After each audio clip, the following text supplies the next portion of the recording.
It is Street Talk time, and I can barely believe it, but the family at number 3 got our top billing for story this week. This was a Bailey week, wasn't it? It was Bailey-horrific. And Who's the Granddaddy is going to be our story number 1. I'm sorry for that low-effort storyline title there, but, you know. Yeah, there's more to come. Tyrone Has a Pop is going to be our... I thought we were good for our Tyrone and Miss Alina Pop. A fair storyline. I'm not very happy about that one. We had a little bit more of the size supplies story on Monday, and it kind of petered out towards the end of the week, but Natasha's back, so I've kind of bundled that all together. We had a little bit more of the Abby Ever After story, which I thought peaked on Wednesday's episodes with the dress trying on stuff in the bistro, which I very much enjoyed. And then we have got a new story for Cathy and Brian. They've got something to do at last, and it's trolling people on the internet. Tracy, on a minute. What? Okay. Cathy's been trolling them, hasn't she? Been putting their messages in. Why did you say hang on a minute? Did you not get what was going on? We'll find out when we get there. I've got a few possible storyline titles here. Troll and Tracy. But that makes it sound like Tracy's the one doing the trolling. Troll... Troll period, which is a bit of a Conversation Street reference. What's it called? In joke. Troll and error, because I don't even know. It sounds funny. Paper troll, because it's to do with an articles in the paper. But really, there should be exactly. There should be surely some kind of storyline title that you can make out of Troll and Ollie, because this is to do with Ollie. That's your theory. You've been telling me this all evening. Ollie and you Trolley. haven't come up with anything. I can't think of anything, but I really should. It also also on the back of a postcard. It doesn't sound right to me, because I correctly, and you know what, I know how to pronounce things after our sloth debacle last week. I say troll, but people on Coronation Street are saying troll. It's not troll, everybody. It's troll. What? Troll. Troll. It's not troll, is it? Amy was saying troll on the phone today. What did you... Troll. What do you say? Troll. I don't know. Troll. I don't really say it out Troll loud. to rhyme with droll, like this week's Coronation Street. Right, who's the granddaddy, Gemma? You volunteered to synopsise the Bailey I quite liked goings this on this. Bailey drama. I quite like the Bailey drama this week as well. Right, it was all right, wasn't it? And there was a surprise baby. I had no idea that Grace was going to give birth this week. I thought you were going to say you had no idea she was pregnant, because it was pretty obvious to me. No, I didn't know she was going to give birth this week, and so I was just about as surprised as all the characters were. Oh, a baby's come out. Yeah. 10 weeks early. I know, 10 weeks. Yeah, so there was some little bit of talk about that on our Facebook group, wasn't there? Some people thinking it was 2 weeks early and saying, what's the fuss? No, 10 weeks. That's 10 weeks, yeah. A long time? I don't know. I guess it is, isn't it? That's like, what's that? 7 months? Yeah, that seems like quite a long You want to put it back time. in.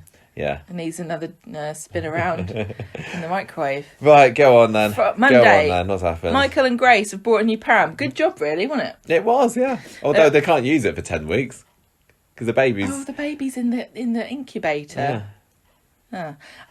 Quarantined. They're going to have a 3D scan of the baby today, and Michael would like to know what the sex is, and Grace does not want to know. She's going to find out on Wednesday. Babies, I don't know, not being parents, I don't know how these things work, but 3D scans of babies, gender reveal parties. You can't reveal the gender of a baby because you don't know how it's going to identify. How about that? They had their own... It was supposed to be on Wednesday, wasn't it? And Grace is like, I'm going to have my gender revealed by giving birth to it and finding out. And then maybe she got to shove it back in again and realised she couldn't. Looks like Grace has her arms twisted because everybody wants a gender reveal party. And Ronnie's like, yeah, let's do it. So they come back from the scan, and Michael tells Ed about this party. And Ed is not very happy that Uncle Ronnie's muscling in and paying for everything. And Ed tells James that he feels guilty because he can't pay for this himself. And he's like, oh, Ronnie's always showing me up. And James says, well, maybe he's just making up for all the lost birthdays, etc., that he missed being a shady uncle.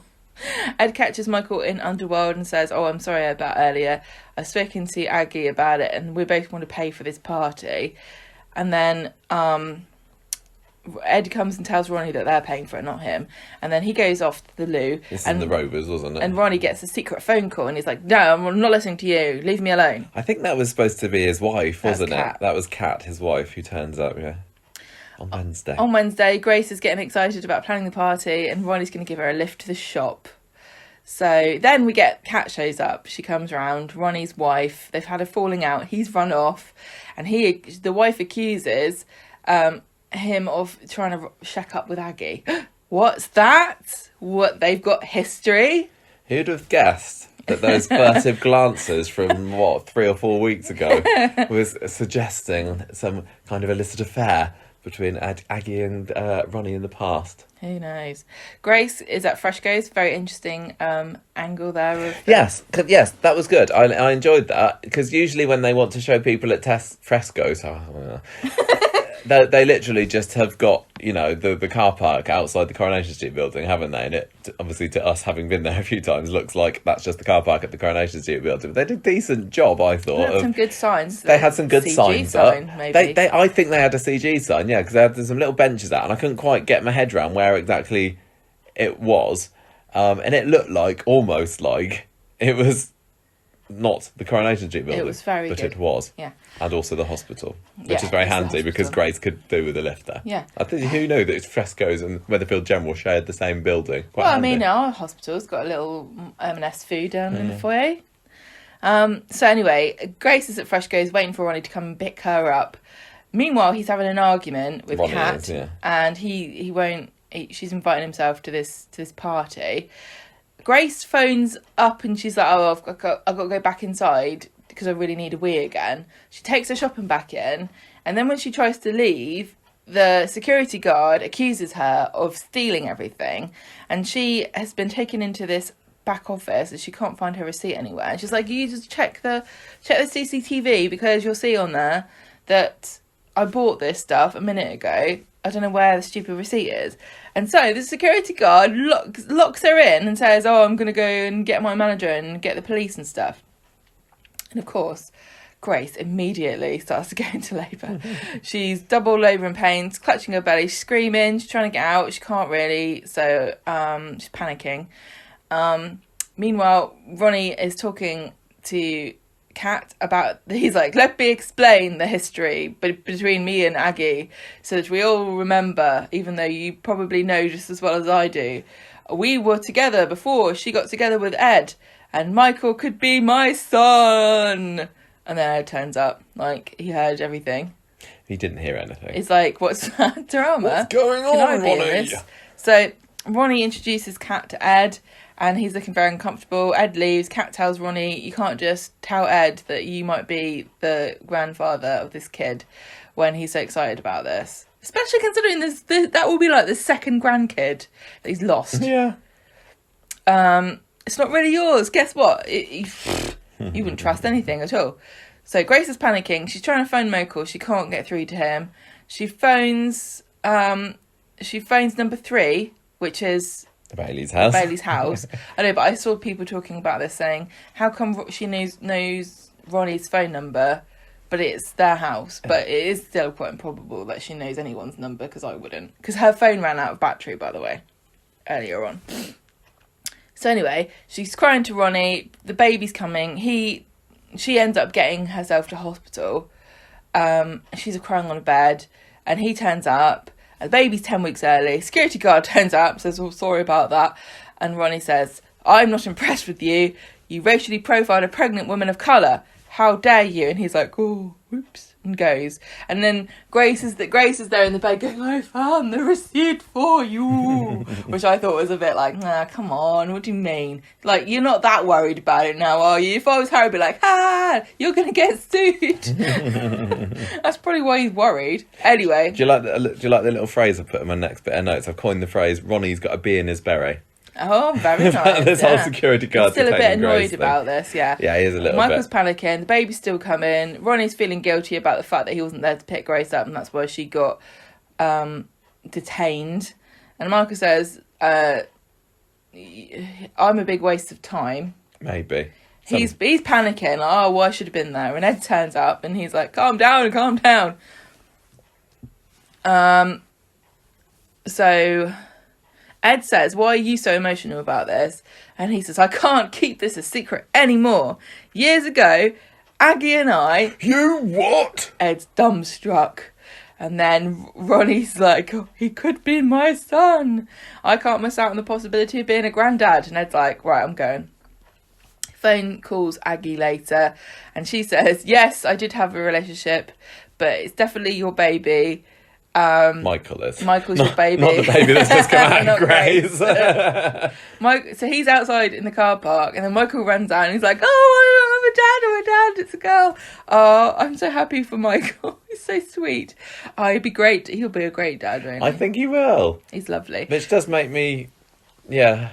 Anyway, no, we'll come back to it in a minute. Go on. So Grace wakes up in hospital on Friday. Michael's there. She says, oh, is this baby coming so early a punishment for how I treated you last year? No, it's the part of a racial profiling story, Grace. You need to pay more attention. Michael comes home and tells Ed the baby should be off the ventilator soon, so Ed's excited. He phones Aggie. She says, oh, don't throw the marriage away. And he says, oh, I can't look at you the same way anymore. Puts the phone down to answer the door, and it's Ronnie with a teddy. And then Ed's like, this is a private matter. Let's go in the street and talk about it really loudly. So they argue in the street. James comes out and says, Mum's trying to ring you. So Ed tells Aggie that she tricked him into marrying her. And she says, no, all these bad times we've stuck together. Why would we break up now? We need to stay together. I love you. This marriage is Remember worth the saving. gambling, Ed? Yeah, remember the time we got kicked out of our giant, fancy, swanky house? I had to live in this dump, and I never moaned once, apart from all the times I brought it up. Ed says, I want honesty about this. And Aggie says, just forgive and forget, please. Oh, crying. And then Auntie Corona's on the sofa calling for her to go and be a nurse. So he puts the phone down. Michael calls in a flap, and Ed's like, don't worry, son. It'll be fine. So he rushes to the hospital. The baby, wasn't this like what happened with Ollie? They tried to take the baby off the ventilator, and it didn't work. They're doing something wrong there with their ventilators, I think. The baby couldn't breathe. They won't discharge her until the due date. I told you earlier, and I'm going to say this now, otherwise I might forget later. If this baby ends up dying, which it obviously won't, because I'm going to have 2 dead kids in the space of 6 months. If they did, then we obviously are going to call this storyline. Hang on, the baby's called Glory. Morning Glory. So that's horrible. See, this is one of the reasons why you can't call your baby Glory, because everyone will be like, Morning Glory, and then they'll be like, ugh, or they'll be like, oh, Oasis. Well, it is Manchester, isn't it? Exactly. They'll definitely all get it. But that'd be quite cool to give her her first album would be named after her. Yeah. So anyway, they're calling it Glory, and Ronnie wants to buy Michael a car. He says, sorry, Ed, and Ed's like, no, leave me alone. Well, Michael hasn't got anywhere to park a car, so Park it at Fresco's. Ronnie's generous offer.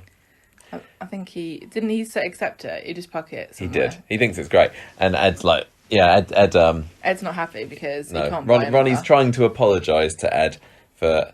If I was Ed, I'd say, well, buy me a car then. I'll accept a car as a bribe if you're giving them out. What would you has Ronnie got anything to apologise for? Because I mean, it's not like he cheated on. He didn't steal Aggie away. There was no affair I'm or really anything. confused It's just the about fact the that they timing didn't. here. Well, If there's such a danger I'm- that it Yeah. could, but Michael could be Ronnie's son, yeah. then like first of all, they must have had a shotgun wedding. Now I come to think of it, didn't Ed and Aggie celebrate like quite a big wedding anniversary Yeah. not long ago? Yeah. This has literally just popped into Are my they like head. retconning stuff already? I'm wondering whether they're retconning something. By the way, listen out to our bonus podcast this week where we talk about retcons and which ones bug us the most. I'm sure that they celebrated like their 40th wedding anniversary or something. Ed, But, Aggie, wedding. No, so the idea that the current thinking is that just before Ed started seeing Aggie, she was going out with Ronnie, but it must have been pretty close because Ronnie reckons that Michael could be his, Yeah. which must mean that, Ed got Aggie pregnant on their first date or something like that. Yeah. 30th wedding anniversary. 30th wedding anniversary. So yeah, that makes sense Okay, then. So they okay. literally, yeah, but that doesn't make. How old's How Michael? old's Like Michael 31. now supposed to be? I thought he was about 30. So they literally, she Don't like think about it too hard. She shagged somebody's brother, then she shagged the brother, and then she went, "Oh no, I think I'm pregnant. Quickly get married." I thought that Ed and Aggie were good Christian folk. That's why they got married quickly. Yes, it is. It was. I also don't understand why there was a secret, though, about the fact that she had slept with Ronnie. Like, if you weren't going out with... I think it's one of those things that, like, maybe if they'd mentioned it about the time at the time, we were like, oh, okay, fair dues. Yeah, but like, the fact that they haven't said it for 30 years, and the longer you leave it, the more awkward it becomes. and now it's blown up to this. Yeah, I mean, I don't know why you would keep this a secret, because other people have had things where they've, you know, I was going out with his brother, and then, you know... I mean, they're living in the right place. Everyone's had it off with everyone on Coronation Street, haven't they? When this big secret comes out, I mean, everyone's going to be like, yeah, that's how we do things around here. That's how we roll. I mean, talking about them getting married, so as soon as they found out that that Aggie was expecting, certainly makes sense, considering that we know that they seem to be quite religious, and they're also very concerned about their traditional family values of, like, their extended family, who are very judgmental. Yeah. So, I mean, but still, people can still count. If I went to a wedding and then the couple had a baby, like, 8 months later, I go, oh, yeah, I know what you did. So, I see what happened here. So what now? Now this I suppose 30 years ago it was a bit. I don't know. Was it? Now this big. Well, I mean, it was like sorry to break this to you, Gemma, but 30 years ago was only 1990, and I think maybe things were maybe a little bit more progressive back then. Well, my parents weren't married, and I was. My mum was still. My mum was still like tries to. Not draw attention to this fact. I know. When she met my mum and dad the first time, wasn't it? Didn't they? Didn't she try and like? She said she got married a wrong or something. She said, yeah, that's funny. Oh, bless! It's nothing to be ashamed of at all. What's your thoughts on the fact that this secret, not affair, this reveal? I mean, it wasn't an affair, was it? That's the thing. I was, I'm like, say what, really? The shocking thing is that Aggie has been keeping another Bailey secret for all these years. It's barely a secret. It's barely a secret. Yeah, that's what I mean. But maybe this was the secret that she really had a couple of years ago, and it turned out that she killed that bloke when she was a nurse, and she really had this. I'm a bit fed up with the Baileys having secrets. Michael, maybe the bloke found out, and that's why Aggie killed him. I'm sure that's exactly what happened. But right, here's the other thing. Okay, so they slept together. We don't know why they broke it off. Okay, but Aggie seems to really, really hate Ronnie, doesn't she? And Ronnie, I don't know whether Ronnie's like known that he could possibly be the father of Michael this whole time, and he's kept it away. But suddenly now he's got a grandkid on the horizon. He's suddenly interested, but he wasn't interested in Tiana. He's like, no, I've read the script. That's not even your real baby. Yeah, where was Ronnie all that time when he could have been a grandfather before? Good point. Well, he could have been a father before he was a grandfather. He didn't seem to show any interest. Yeah. So why does Aggie hate him so much? Did he treat her badly, or is it just because she doesn't like him? It's hanging around. Like the reminder. It's the reminder because she has said that she doesn't like him. She's totally certain that it's not his baby. Yeah. I don't know how she can be that sure. I'm led to believe that women know these things. No, they don't. It's like when people go, "Oh, women can tell whether it's a boy or a girl."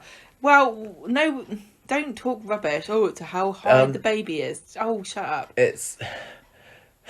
So Aggie has said that she doesn't like Ronnie because he's a bad influence. Yeah, he's a bad influence. And maybe it is mostly that. And like you said, it's the reminder. I mean, I think if there was something more sinister than that, like, Ronnie beat her around a bit or something, we'd probably know that by now, because these conversations that Ed and Aggie were having, these quite heartfelt conversations over the video phone this week, I would have thought that things like that might have come out. I mean, I don't know whether Aggie was saying anything to try and get Ed to stay with her, and if she needed to say, oh yeah, he roughed me up a bit, then she probably would have done.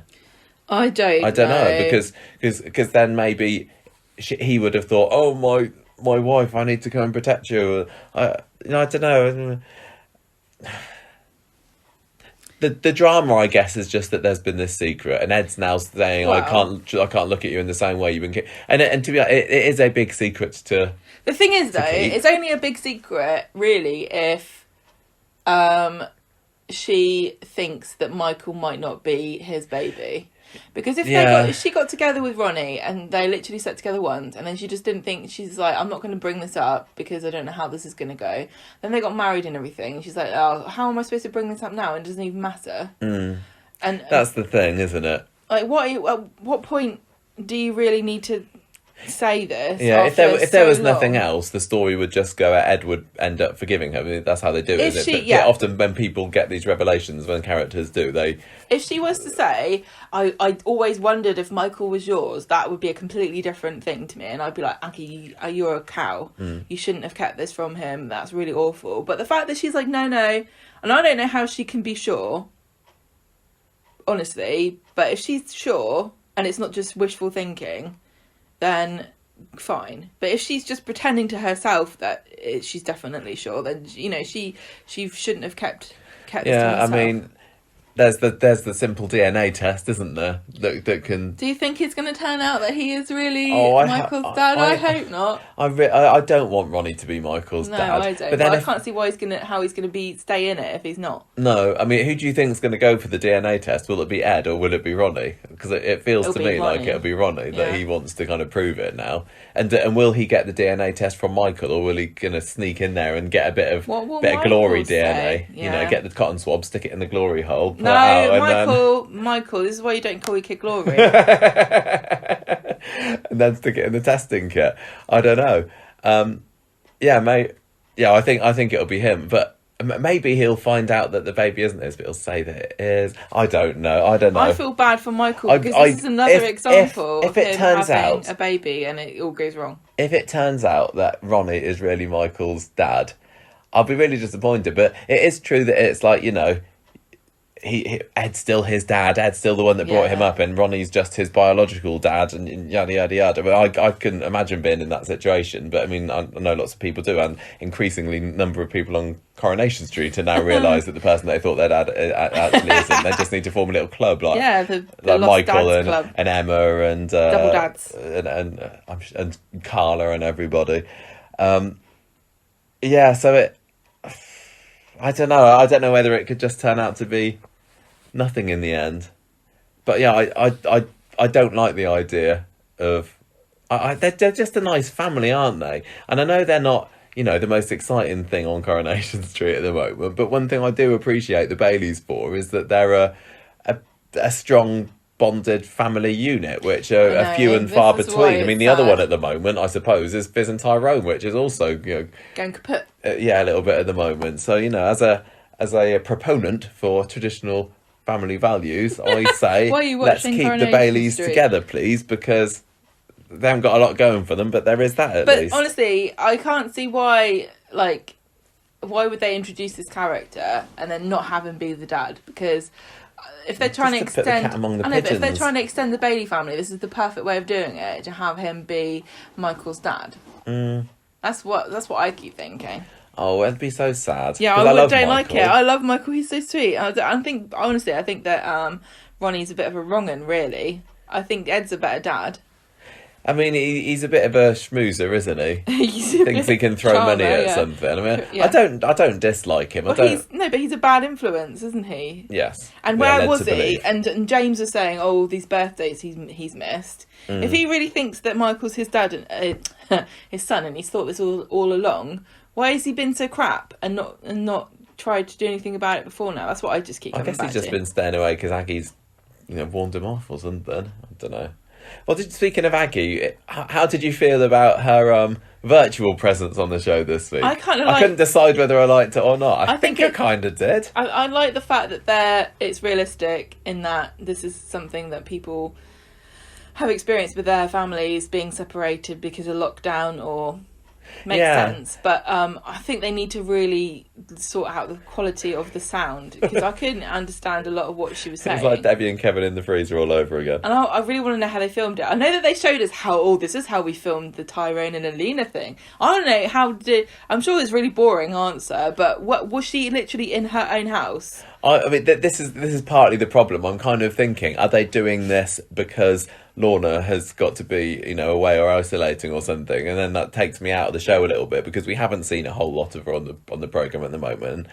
is there a particular reason why she couldn't be there on the show? And I felt that on Monday's episode, which I don't think there was any Aggie in there at all, it felt like she was missing, and she's...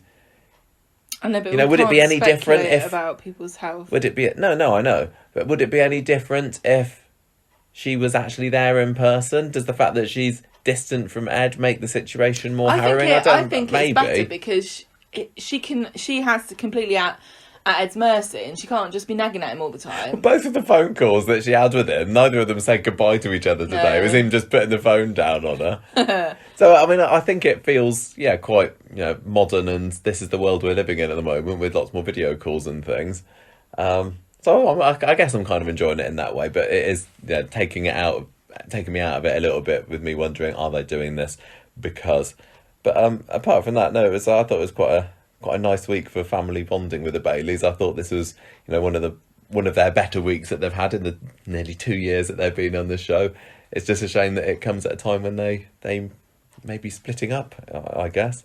No, do you think they're going to split up? No, I don't. I think that they're gonna make it through this. Yeah, they've got to. I mean, to be honest, if they do split up, maybe it'll mean that the Baileys might, integrate with people that aren't the Baileys, because they are feeling very, very... Is insular the right word? It's like they've got their own little show. They rent out space on Coronation Street to have their own adventures. Contracting out. Yeah. Like a little kiosk in a mall. Literally, they don't have any scenes with anyone who's not a Bailey, do they? Well, no, they had a scene in The Rovers when Ronnie was telling a story about his life, and it was really Bridget Jones's Diary, which is obviously his favourite movie. That was at Jenny, and that was in that scene. Yeah. That was funny. But yeah, they just don't. They're not friends with anyone. Even that, they brought Paul into it recently, didn't they? As his little builder's apprentice. That was really refreshing, and it. But now it's back to being just Baileys again. It was funny though, because you really didn't realise how much they don't really talk to anybody else until Paul turns up. It's like, oh, yeah, Paul's their little minion. Going back to Aggie again, I did feel bad that she hasn't been able to see the baby. I know. That's so sad. Baby Bailey. Yeah. What else? Racial stereotyping still rumbling along there. It's profiling, isn't it? What did I say? Oh, profiling. That's what I mean. I wrote stereotyping. It was not stereotyping at all. Well, it is. I'm mixing my. Well, yeah, I guess so. Yeah. Racial profiling is the word. So that's. That's twice that there's been explicit racial profiling. Racial profiling on Coronation Street now. Yes. I don't know whether it's going to turn into a story or not, or whether, like we've talked about in recent weeks, it's just a thing that happens. Yeah.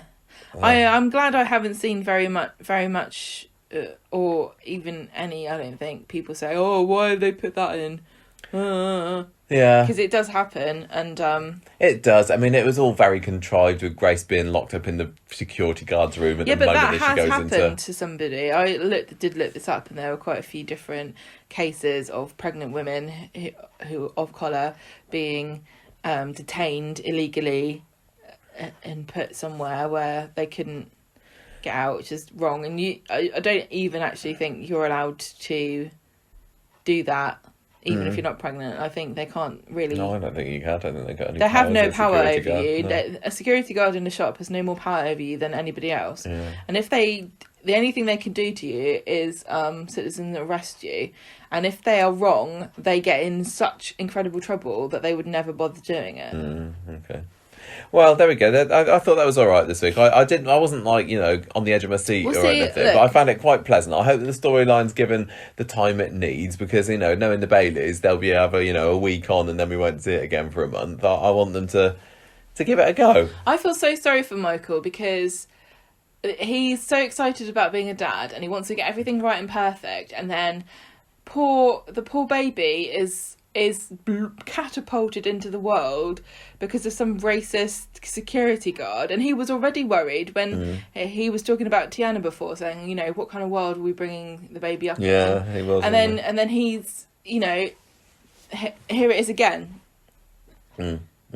Speaking of cat, just a mini segue. I know I've been asking for more cats on Coronation Street, but I could do without seeing Ronnie's wife again. She didn't really do anything for me. I don't know. I mean, what's the point of her? What is the point of her other than to precipitate the reveal of this affair? She was just there to sort of go, yeah, you I don't think I need to see her again, really. She was okay, but she didn't inspire anything in me, particularly. No, not really. She's just like, okay, you guys should get divorced. Yeah. Okay, right. Tyrone has a pop then. Oh, God. Another story that people have seen coming. Objectionable. This has been like you've been standing on the train tracks and this storyline has been coming at you and you try and get out of the way, but you just can't. You know, it's inevitable. Yeah. And this, like the Ronnie they story. say, just lie down and enjoy it. Yeah. Like back I think of England or Greece maybe. Imagine you Why get married not? there. This was another story that was previewed at the press event that I did back in February. So there's no more embargoes on that now. I did check the other day. So the people that were involved in the chat were Will Mellor, who I think did we see any of him this week? I can't remember whether we did or not. No. Oh yeah, we did a little bit with him. Oh. Him and Leanne, didn't we? Maybe it was I that don't Friday. know. I don't know. We'll find out in a minute. So there was him that was there. There was Vinter Morgan that was there, who plays Ronnie, and he's very excited about being on Coronation Street. Oh, I do love it when they're all happy about it. And I also mean, why wouldn't they be? lovely Jenny McAlpine, who's just like one of my favourite people ever on the Coronation Street car. She's so fantastic. So for my first press event with Coronation Street, to have the lovely Jenny was just lovely. And there's still a few things that I know that are going to happen in this storyline. But yeah, I have known for quite a while now, if it wasn't obvious already, that this affair was definitely going to happen. But they haven't had an affair yet. They just had a kiss. Oh yeah, well I called it. You're right. It is not an affair. I'm not saying that one way or the other. This relationship. I literally don't know what it's going to turn into. When I think of like cheating on somebody, it's like maybe you have sex or you kiss somebody. Kiss on a bench. But an affair sort of implies sort a lot of more torrid. Lying and sneaking around and going to the garage late at night. Serial dating. Yeah, but I'd heard a bit about this Greek wedding. That was one of the things that was mentioned.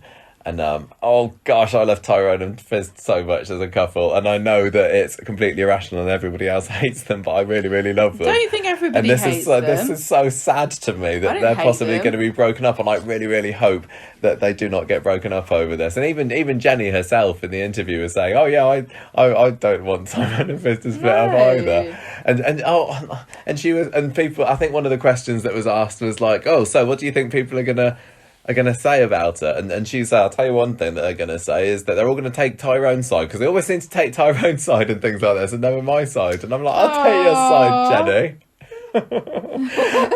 But yeah, there is one thing, and I'm not gonna say what it was, that she mentioned that's coming up, and I think I've mentioned it to you as well in this story, that I am actually quite intrigued to watch. But I won't say anything more about that. I hate it when you say things. No, I've told you already what it is. Oh God! I've told you what it is. I'll tell you again later. It's not a spoiler at all, but I don't want to say it on here.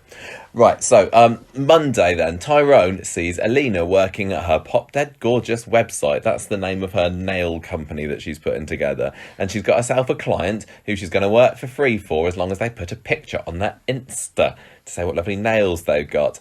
And basically, to cut a long story short, in that scene, Tyrone keeps accidentally complimenting her. Jenny in the Rovers later is wondering aloud why Fizz and Tyrone aren't married yet, as have we all since, how long's it been? 5 years, their engagement? How long were we engaged? We were engaged for engaged for ages, because we were saving up. Yeah, we must have been engaged for 2 years, 3 years? I don't know. It was at the start of my PGCE year. Well, 2 years. 2 years we were engaged. It felt longer than that. But that's because we were like, let's get married almost as soon as we met each other. Basically. So we were like... Sickening, isn't it? Look, within months of going out, we agreed that one day we'd probably get married, and then we didn't get engaged for 4 years after that, and then 2 years after that we got married. Yeah. So it's been, maybe the time span's been similar to this. But anyway, that kind of gets put to bed for a little bit this week, and we go back to Tyrone, who spends all day on Monday being distracted by Alina's website on his phone, and he's got a little bit of an obsessive crush, it seems. Wednesday, Alina tells Tyrone that she needs to get a car for her business, and again, talk about contrived. So it turns out that Alina's really into cars, everybody. She's a real motorhead. And who knew that? And this didn't come up during the time that she was living at number 13 or anything, but Tyrone, after the whole dog thing last week, the shoehorned in, Alina really loves dogs. Now she likes cars as well. Next minute, she's going to be like, "Oh, Tyrone, who's that photo of that nice old couple? I used to know someone like that when I lived in Romania. They're called Jack and Vera. Yeah. Oh, you know them too? How amazing!" I can't think of very much else that, what is doesn't what have does any- Tyrone like apart from cars and dogs? I really like beer. Yeah, mate. Oh, Fizz is so wonderful. Didn't Tyrone say something to her this week? Like, if you like beer and Wethy County, then you'd be the perfect woman. I can't remember if that was Monday or Wednesday that he said that, but it wouldn't turns me if she doesn't end up, turning up one of those green tops look, it's next James week. Bailey. He's the best one. Anyway, the car that she ends up getting is gets broken or something. I don't understand It's cars. Tyrone's not overheating. going to want to have an affair with me. Smoke's God. coming out the front of it. Thank so God, she Michael, I brings was it to getting the worried. garage to sort out. You can have an affair with Fizz. No. Well, he's having an affair with Alina. Who are you having an affair with? I'm just at home playing my PlayStation, enjoying peace and quiet. So there's more of Tyrone being impressed by Alina's newly acquired in-depth car knowledge later. Oh, do you think it's this is the time crankshaft? where she says that if she liked beer and football, she'd be perfect. And then they have some oily nose jollities later, Oh, where yeah. she's like, "Oh, you have got oil on your nose. Oh, so do you've got I." oil on your nose too. They've probably been Eskimo kissing, haven't they? Tyrone gets home later and Fizz says, "Right, I booked an appointment to get our affairs in order." Because I found out, and you're gonna. So I was like, hang on a minute, this is giving a bit previous. You've been hijack. reading next week's script. No, they need to sort out, what is it, where their money goes to or something. Well, She no, says because it's called adulting. And I hated Tyrone that. says, "Oh, you're so boring. I'm going to go and have an affair. Yeah. I don't need to adult." Yeah. Friday, so Alina goes I mean, to... really, the time to get your affairs in order would have been the beginning of the pandemic. If you were, Yeah. if at any point you were considering, you'd probably be when everyone was thought we were all going to be dead. Well, it doesn't matter. And Now's she the time. also, oh, correct, sorry, No, I was going to say, so Friday, she got a little present for him or something. I'm not really sure. She went over to- Alina for time. Alina for Tyrone, so she goes over to the garage, and when she pops out, Emma's there in the flat, because it's back to Emma and Seb and Alina in that hairdresser's flat again, and Emma says to Seb, how's things going on the old romance front? Because a couple of weeks ago, or was it last week, I don't even remember, Seb overheard Alina saying that there's someone that she's got her eye on, and he thought that it was him. And he realises, things are, moving a bit slowly there, so I'm going to step things up a bit and ask her around for some lunch today. So Alina goes to the garage, and you can tell that she's wants to attract Tyrone's attentions, because she's there like checking herself out in the wing mirror of one of the cars got a that are very there. elaborately lacy yellow dress on. Oh, and sleeves. Oh God, I hated those horrible sleeves. It's just like You're gonna dribble that all in your tripe soup. good for wiping your nose on. You can get a really nice long streak on those sleeves. Ah, Anyway, Fizz comes marching along and's like, "Oh, you lady, you're naughty" or something. yeah. And She's like, oh no, you're I fine. can't remember what she said, but anyway, she's just joking. So she starts talking Alina's ear off, and Alina makes her excuses when she sees Seb walking down the road. So she goes over to him, and it ends up with Seb persuading Alina to have a chat and a catch up at lunchtime today. So Fizz comes over to bring Tyrone his lunch later, and it's a horrible piccalilli sandwich because she wanted to finish off the jar, and if that doesn't push him into having a torrid affair with Alina, then I don't know what That's will. just because you hate pickles, even though No, you don't. He said that he wasn't happy with the piccalilli sandwich. And she also reminds Tyrone about this will meeting with Adam later, and then Alina shows up, perks Tyrone right up, but she scurries off because she's got to go and have this lunch with Seb, and it's this Romanian tripe and meatballs soup dish or something. It's not And meat, unsurprisingly, I don't think it's meatball soup. she's just not into it, and she's a bit of Romanian white wine as well. And he says, "Right, I want to be more than just friends here, Alina, because we're quite good friends together, aren't we? But we used to have a thing, and a chance that we could reignite that flame." And she extinguishes it, sadly. Any man that is gonna cook tripe for you, I know. It's you should like, keep him. Even though I don't want to eat keep it. him, dump him. No, because he's willing to touch disgusting tripe. No, it's Yes. gross. Anyway, so she's know what? That tripe soup is one of the most beloved of Romanian recipes. Is that true? Are you looking this up? Tripe soup is one of the most beloved Romanian soups. It is usually eaten during holidays or on special occasions. Grim. Served with steaming hot with hot pepper, garlic, sour cream, and horseradish. This is from chefspencil.com. Blimey. No wonder she didn't want any. One of the secret ingredients of tripe soup is the preparation of the tripe. Anyway, it all gets a little bit awkward when he realizes that she is not. He realizes that he's not the person that she's been having this crush on these past few weeks. So she ends up leaving. Then we have our socially distanced, but it didn't look like it, socially distanced bench sitting scene between Tyrone and Alina over on Martin's bench in the Victoria Gardens. And Corrie just needs to not do that. I found it very unconvincing, and it was really difficult to put your finger on what it was, and I don't know whether it was just a case of I know they're not sitting next to each other, so my brain won't process the fact that they're sitting next to each other. Maybe it did look realistic, but my brain is like, they're not next to each other. No, I don't think. I think that it. Look, I don't think their eyes were looking right places. So what they did was they had these like beanbag things, didn't they, with a stick. And because there was a making of on the social media. Yeah, and stick in it, and then there was a pair of like plastic eyes. It looks like, or like a little. Place. There was something. So they had something to look at, but I don't think it was in the right place because they both didn't look like they were. The characters looked like they were looking past each other, and it must be really difficult. But listen, it's weird because the depth of their eye line looked wrong. But how do you tell? Because they were looking at each other from the side. But it can't be because they were looking at the thing that was in the position that the other person would have been in.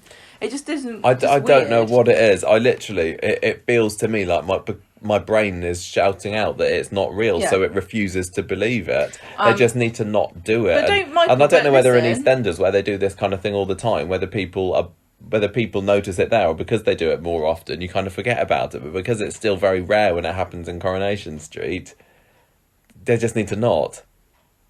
What were you going to say? You told me to listen. Well, you've watched other things where you know it's not real, but it doesn't look fake. Honestly, this is really rude of me to say, but the blimmin' dragons in Game of Thrones looked like they were more realistic, and they interacted with them more realistically than Alina and Tyrone. I don't know why, because there's not much to go wrong, really, is there? I know. They didn't need to be sitting that close to each other. It felt like a waste of time. Anyway, because honestly, they weren't having an affair before they kissed each other, or they weren't, cheat. That like in real life, you're still not supposed to sit close to somebody. So why were they sitting so close? Unless they were already. They have different rules in Weatherfield. We've had that, haven't we? Okay, Michael. With their masks on and off and everything. Everybody! I accidentally walked into a shop with my mask off. I got told off by a security guard.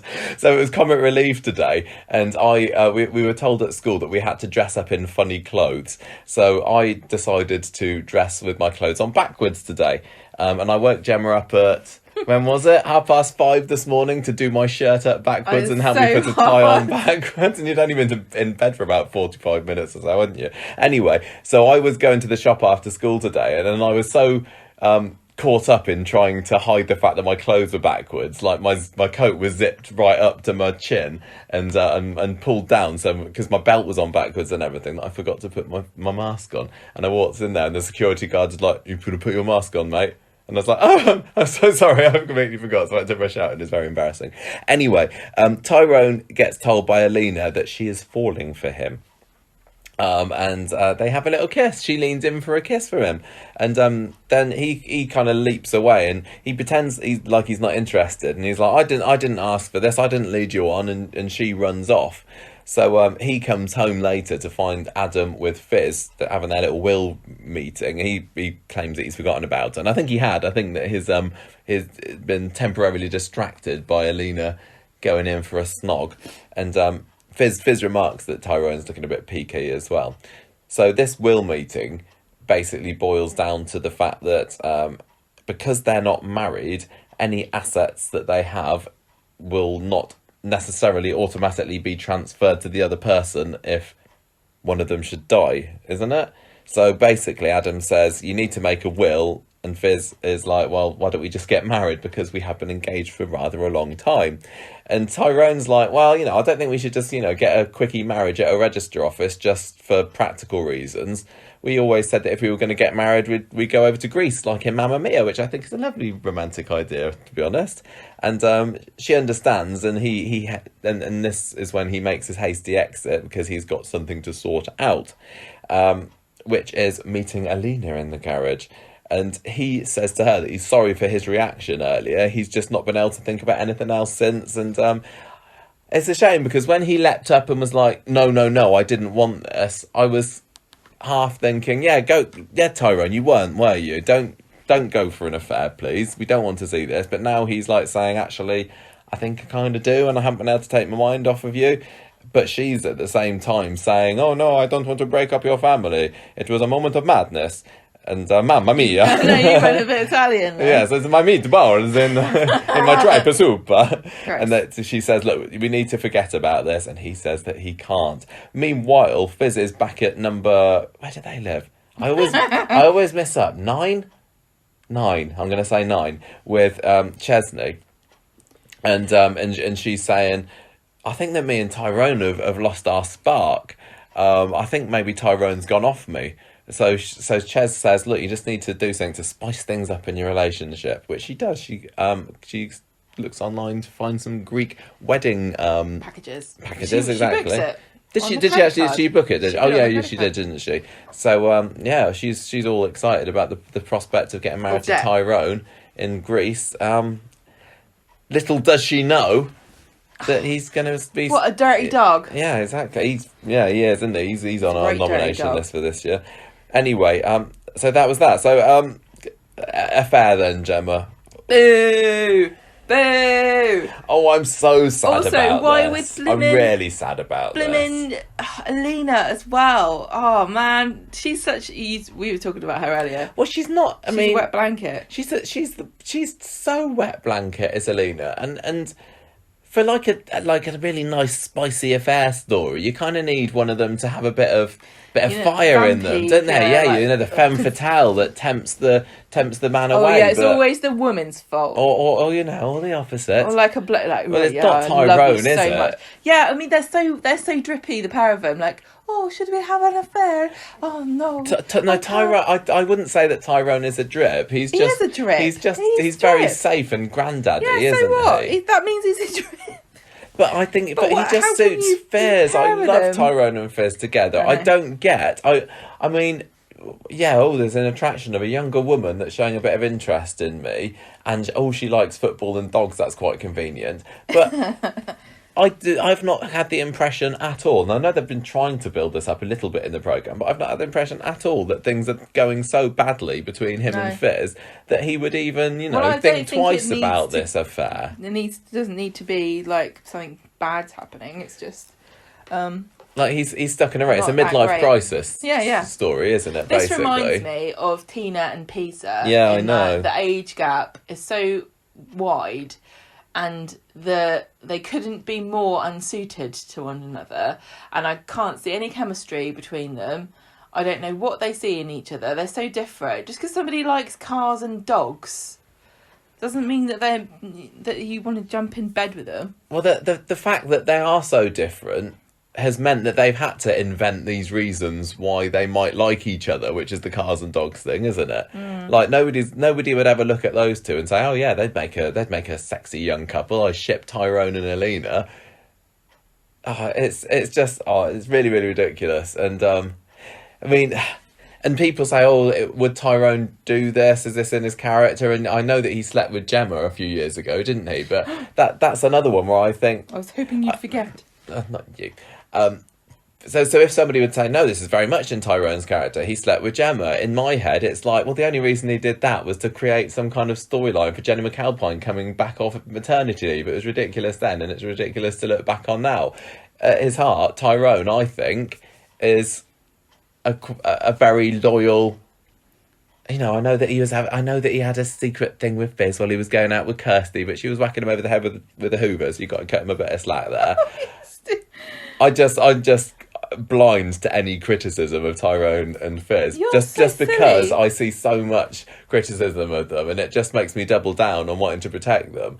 And I'm so sad. You're really mad about this. I am, and I like that they've got a story, and they haven't had a story since the Jade stuff, and I don't think this is going to be the end for them.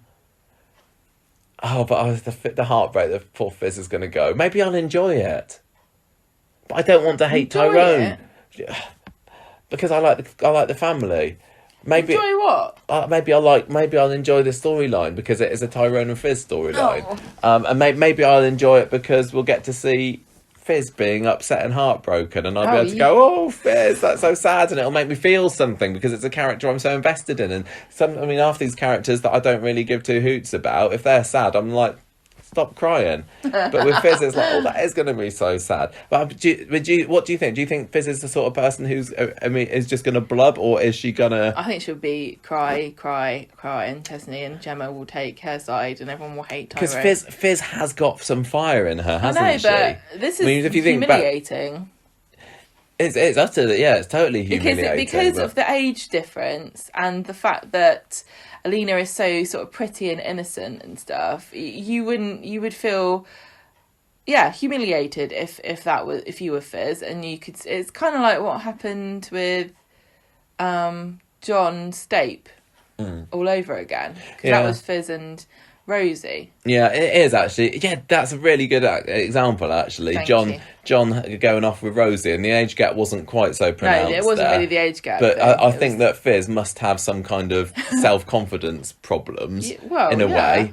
And so this is just going to bring that to the fore again. She thinks she's got a nice, happy, cosy home with a guy who appreciates her for who she is, and then you turn around and he's lusting after this young, sexy, skinny lady, and you're supposed to not like feel your nose put out of joint or feel like he's actually a shallow arsehole, and you're not sexy enough for him. I hope that Fizz stands up to Alina. I don't want her to just blub. I want to see a bit of crying. So this is definitely, you think this is definitely going to go further then, because it feels like it is, because he wants it to now, and she was the one that was showing interest before, and now she's saying, "Oh no, we can't."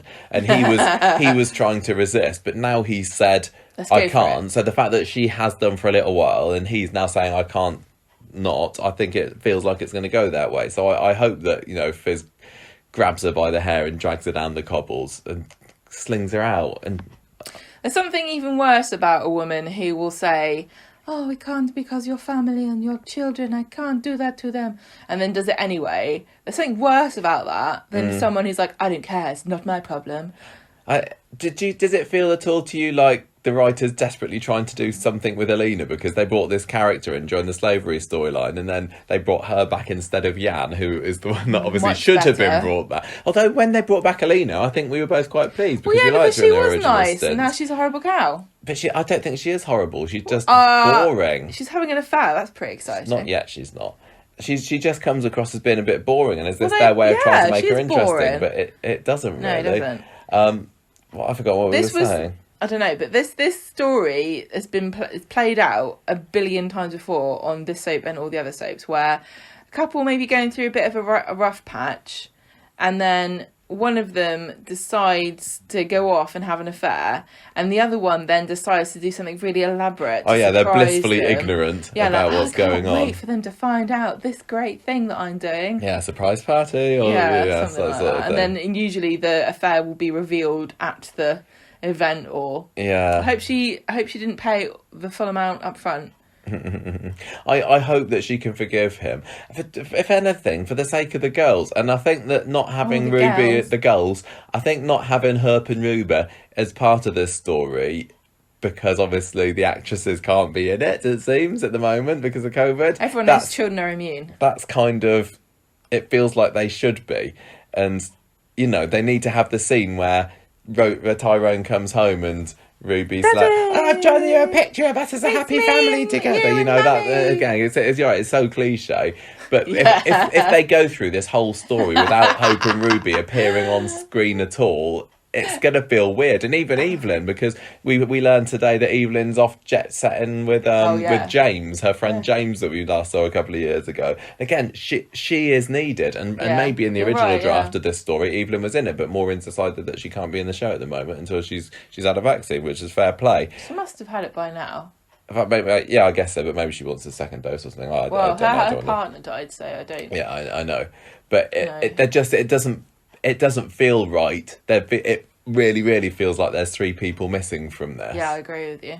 I was laughing then because you said about Fizz hoping Ruby like drawing a picture of the family. Alina's so young. You can just imagine him seeing these drawings and going around to see Alina. She's like, "Oh, Tyrone, I drew a picture of us together.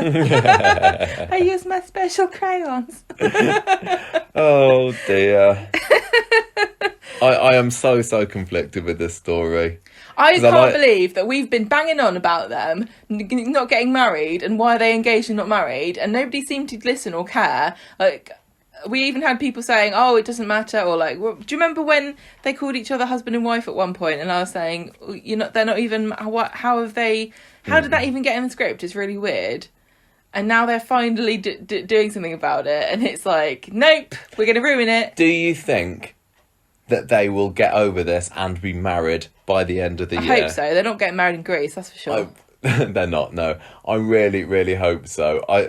Tyrone needs to, have his knackers cut off for this, but then maybe sewn back on by the end of the year. Oh, lovely. And get married, because you can keep them as a little purse. I do not want the lovely, like the Baileys, I don't want the lovely family unit of Tyrone, Fizz, Hope and Ruby to be split up. I love them. There needs to be some kind of amnesty on breaking up couples on this programme. They need to stop doing it for like a year.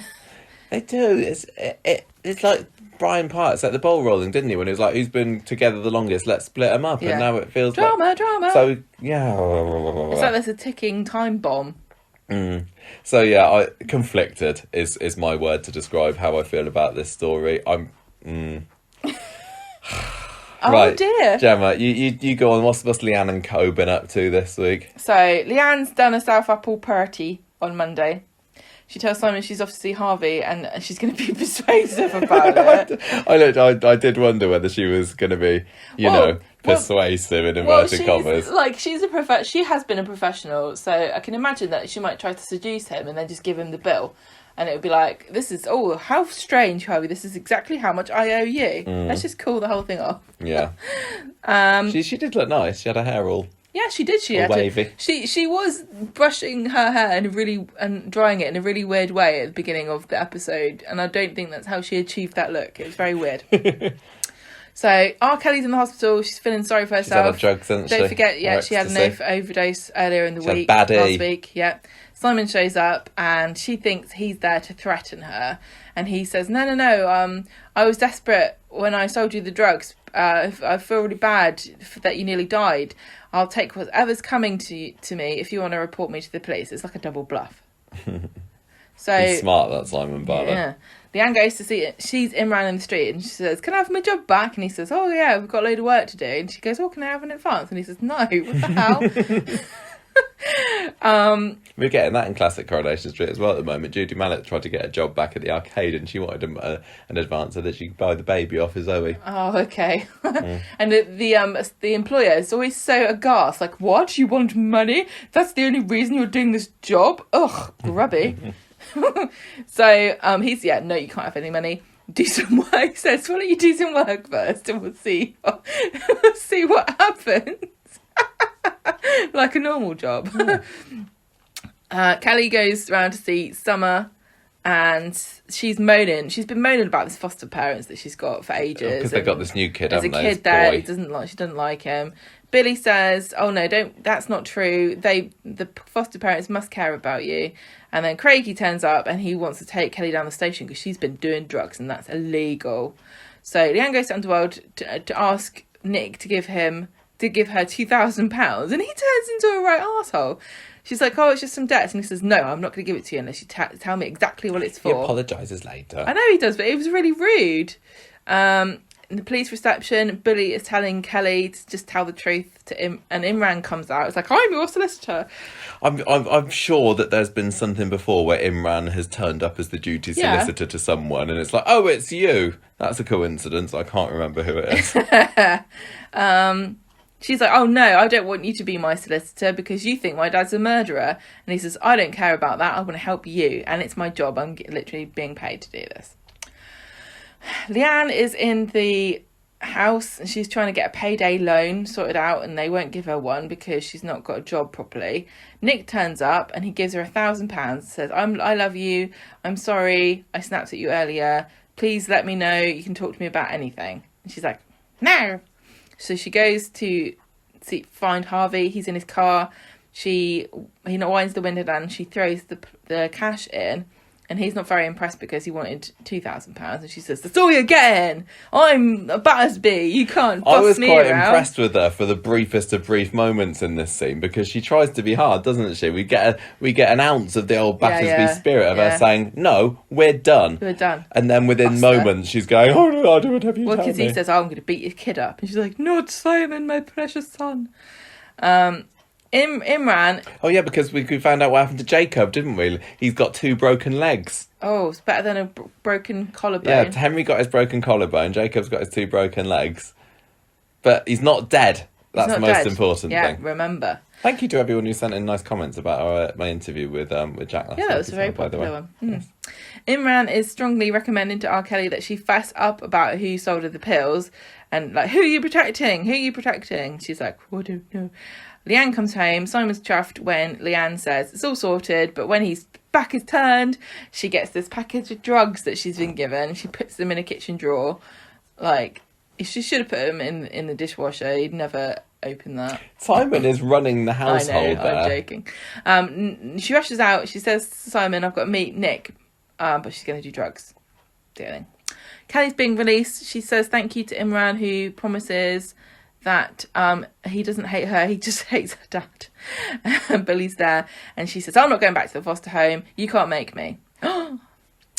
If only there were some people who were looking for foster children at the moment, Gemma. Who could it be? Dev tells Asher that she's not allowed to socialise with Kelly again, she's naughty, and she's like, you can't tell me what to do. It was my idea to buy the drugs anyway. And you don't understand what it's like to hate yourself so much. You just want to be rid of it all. Oh, very angsty. Oh, yes, intense. Yes. Kelly phones Simon.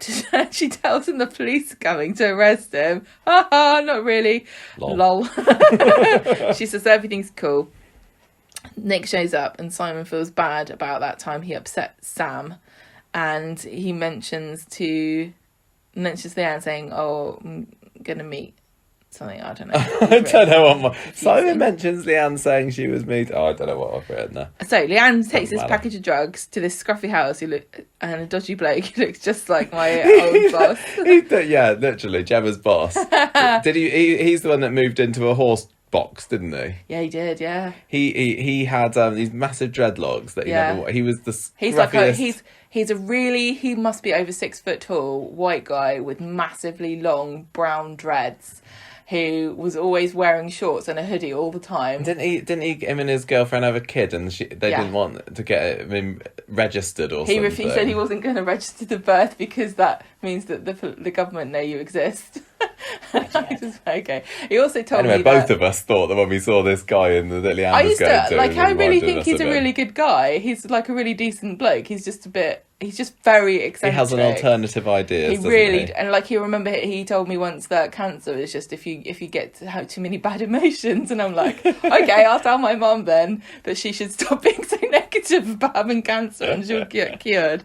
And he also had the same theory as Donald Trump, which is this weird idea that you have a limited number of heartbeats in your whole life, and if you exercise, the reason it makes you live longer is because it slows your heart down, and so you have fewer. So the beats last longer.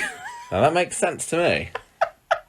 Yeah, but he used that as an excuse, and so does Donald Trump, not to do exercise. Anyway. I've been looking for an excuse that I can use. You don't do it anyway. You don't need an excuse. So anyway, this guy's a druggie, and he takes this package, and he says, I'm not going to let you go until He wants to test him out, doesn't he? Yeah, he's going to go, I guess he's literally going to just give it a lick and see what happens. She gets away. She threatens to tell Harvey that he tried to rip him off, and gets out of it somehow. She's not very. She's not enjoying herself. Did she get the money? Yeah, probably. Okay. No, she didn't need. She wasn't. Oh no, she was just dropping it off. She was just dropping it off. Yeah, that's right. Or prepaid. Oh, nice. prepaid drug delivery. She did it online, probably. Drugaloo. PayPal. What? I don't think you're allowed to use PayPal for drugs, Michael. It's illegal. So, Kelly's very interested to hear that Imran and Toya have fostered a baby. And she's like, I'm going to be your foster child. And they're like, oh, God, this is really awkward. Gemma's going to hit the roof when she hears that. Nick sees Leanne coming out of the tram station and wants to know what is going on. Leanne's told Nick that Simon was involved in a gang. She says the money was for drugs to pay the boss off. Stella gave her the other 1,000. I don't know how. Yeah, no, she said the money that you gave me, I had to pay Simon's boss, and I needed £2,000. You gave me £1,000. Stella, my mum, has given me the other 10,000. Oh, that's helpful. Yeah. Yes. Nick says you need to involve me if things are getting heavy. No more secrets. She's like, okay. Asha meets Kelly in the gardens, and she says, "Oh, Imran's going to be my foster dad," and isn't that great? Just rubbing it in, weren't they, for you on Monday's episode? Then she says she's really sad, and she says she starts crying and goes, "Oh, I'll do anything to see my dad again." It's really funny, actually, the idea that I have of Kelly, because to me, she just seems like a massive, chavvy girl who was grown up really rough and tumble, and she's a scrappy street kid.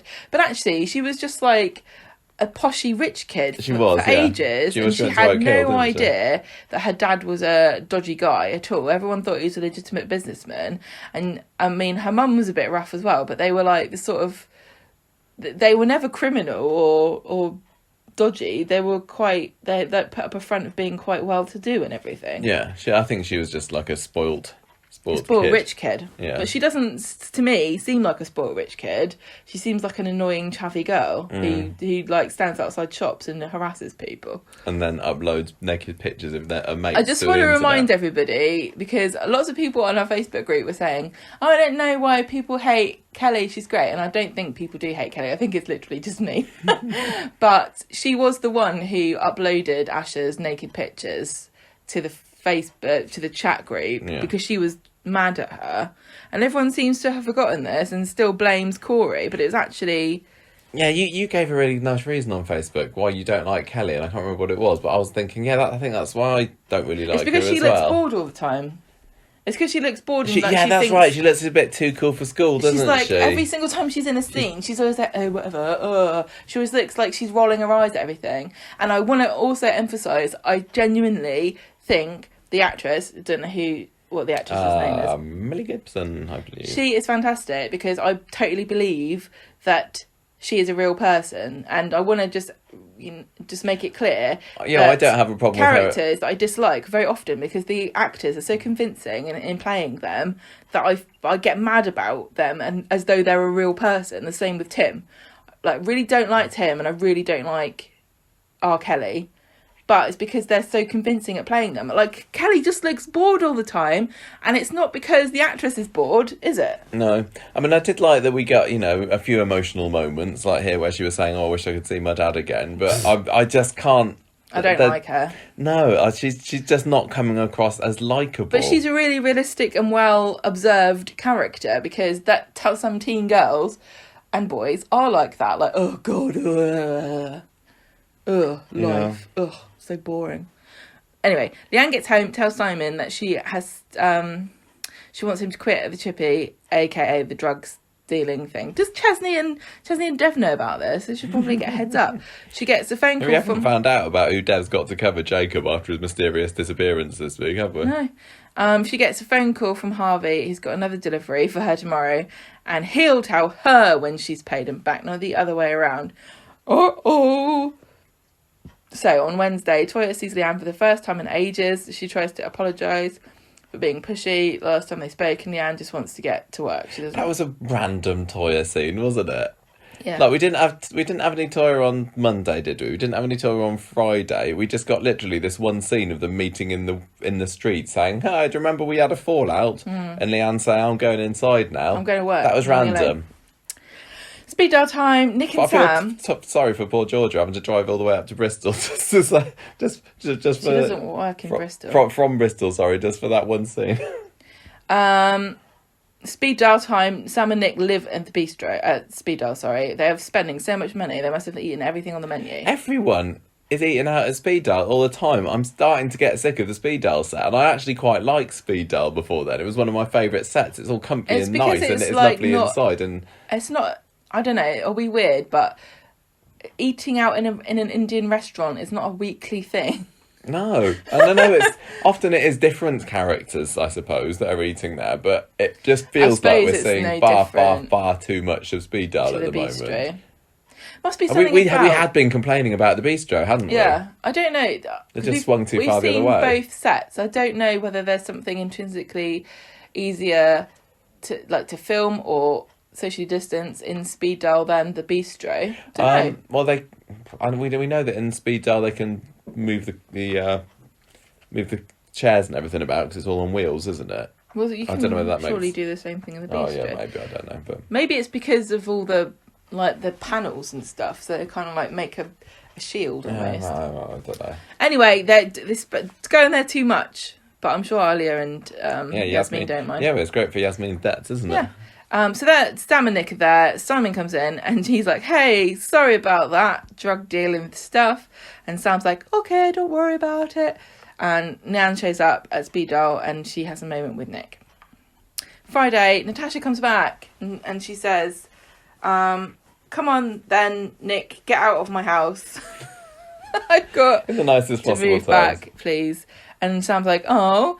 And then Nick goes and says to Leanne, "Oh, Natasha's moved back." And he's trying to get invited back to live in his bloody flat, and she says, "Oh, it's too soon, but maybe soon. You've got to be patient." And so he's trying to arrange with Natasha moving out, but he can't actually move. She realizes he can't move back to his flat, and so she lets him stay for longer and in her flat. And Sam's like, "Hooray!" Ooh, we get to have Nick having a little relationship with Natasha. Do you think? I feel so sorry for Nick because he obviously really, really loves Leanne, and he has done basically his whole life. And she's such a cow. I can't believe she's like, "You can't move into your flat," and she's still drug dealing because she doesn't have any money. Oh. Yeah, I mean, I suppose that's why she's a lunatic. She can't have Nick back because he would find out about what she's getting up to, and maybe she's just hoping to finish off this drug dealing first because she doesn't want him to find the little packages stuck through all the drawers. So it's a bit of a shame, really. But it feels like possibly Nick and Natasha might start. Do you reckon? Well, he's got so much love for Sam, hasn't he? He's absolutely besotted with his son, and I think maybe he might start to get confused feelings towards Natasha. Maybe when he sees Sam and Natasha being mum and son together, and he'll feel like Leanne's maybe not interested in him anymore. So we'll go, well, what the heck? I've got a nice, perfect little family just ready and waiting for me here if she's interested. And she's not so dramatic. It's quite nice to see Natasha again. I wonder whether she's in it for the long haul this time, because before she was in it for a few weeks and then buggered off to London, didn't she? So I honestly, I've got no idea whether we're going to be seeing more of her or not. So what did you reckon about Leanne and the drug dealing escapades? I thought it was kind of fun. It's kind of funny, but it is kind of like you just despair, don't you? Because it's why.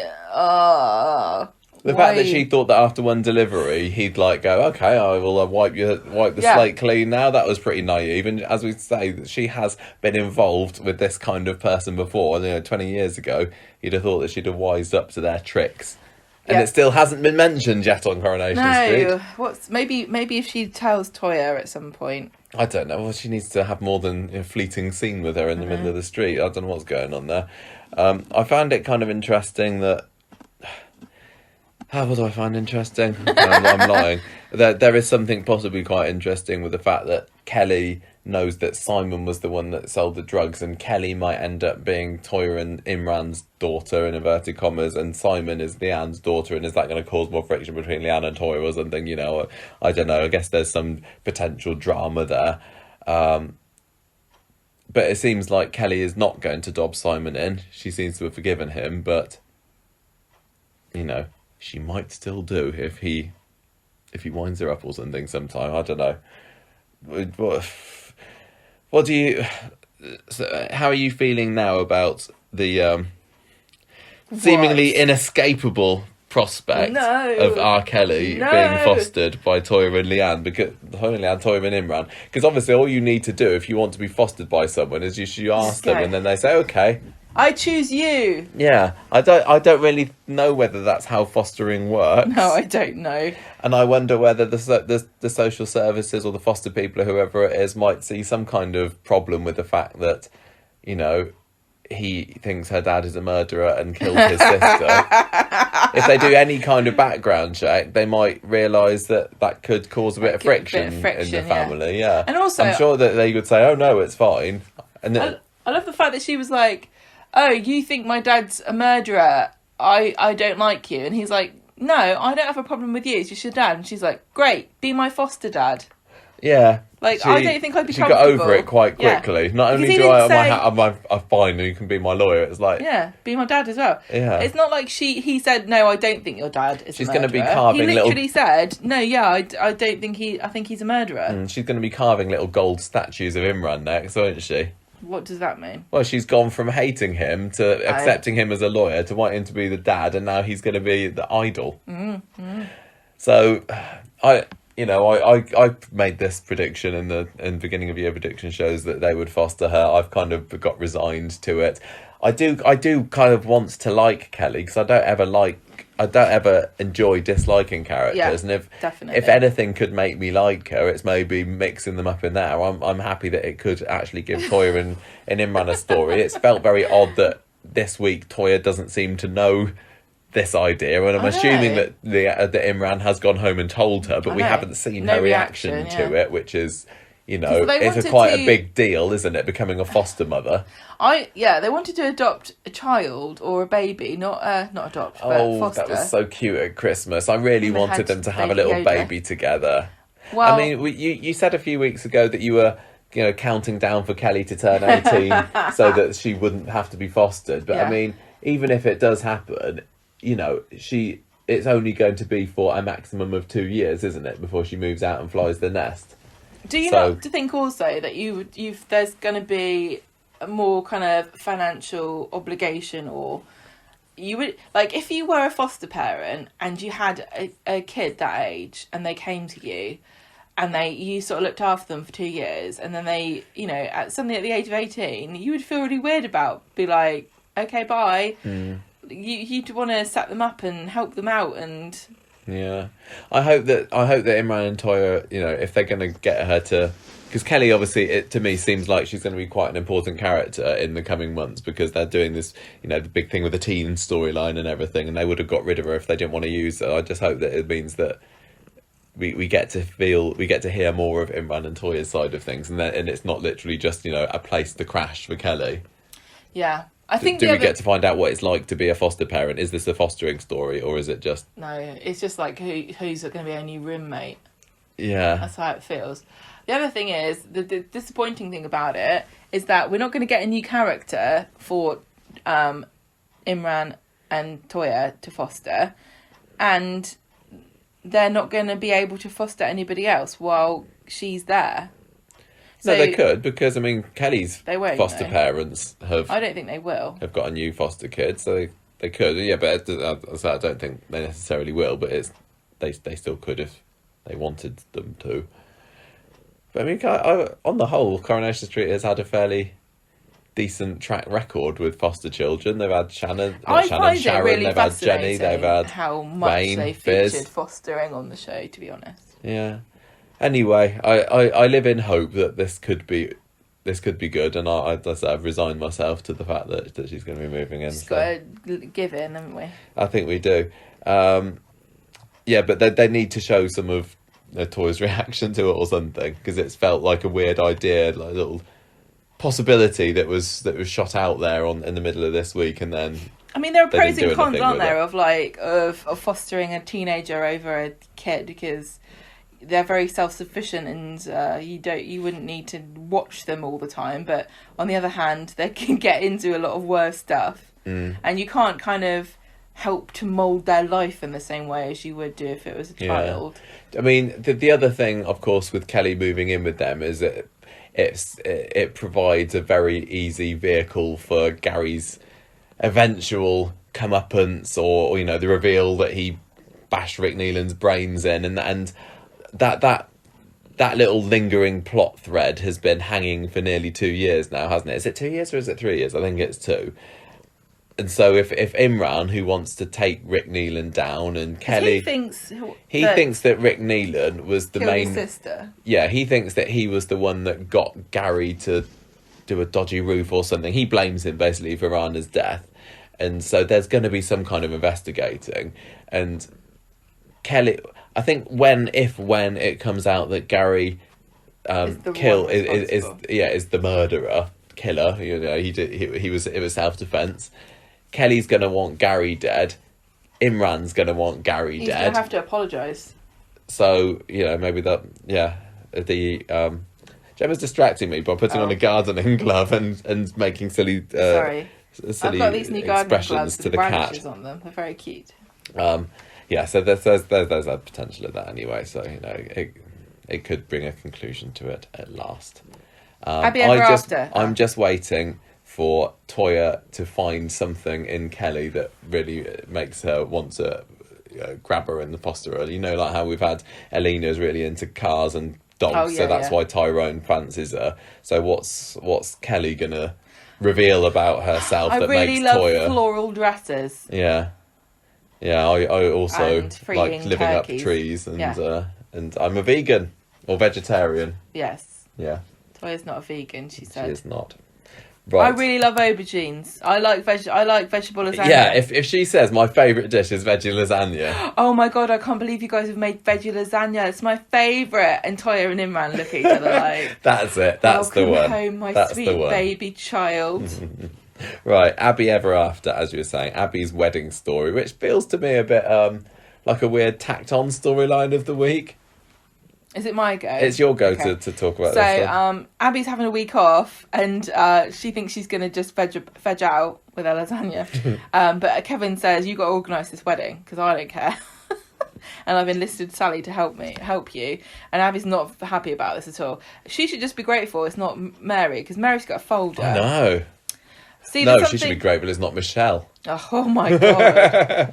There's something kind of like very annoying about the stereotype of the wedding obsessed woman who isn't actually getting married but still has a folder about the plans for this non-existent event. So Sally's doing Abby's nutting, and she gets annoyed because she wants to be the maid of honour, and so she thinks she kind of gets the impression that she's been asked to be this, right? Yeah, but Abby just doesn't want anything like a traditional wedding, does she? She's got very different ideas to Sally. She doesn't want any of the usual pomp and ceremony or maids of honour or anything like that. And Sally's like... See, we got into an argument earlier this week because I was trying to explain to you how annoying it is as a woman to have this stereotype of the woman who doesn't like feminine things is the cooler woman. And you didn't get or understand what I was talking about, and I still don't think you do.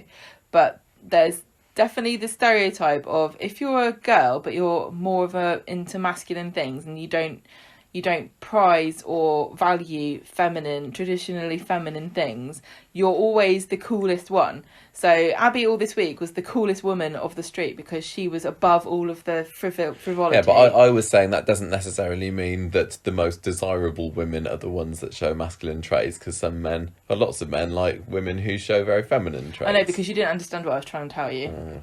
Let's not bring this argument up again. We did have words on Wednesday night, didn't we?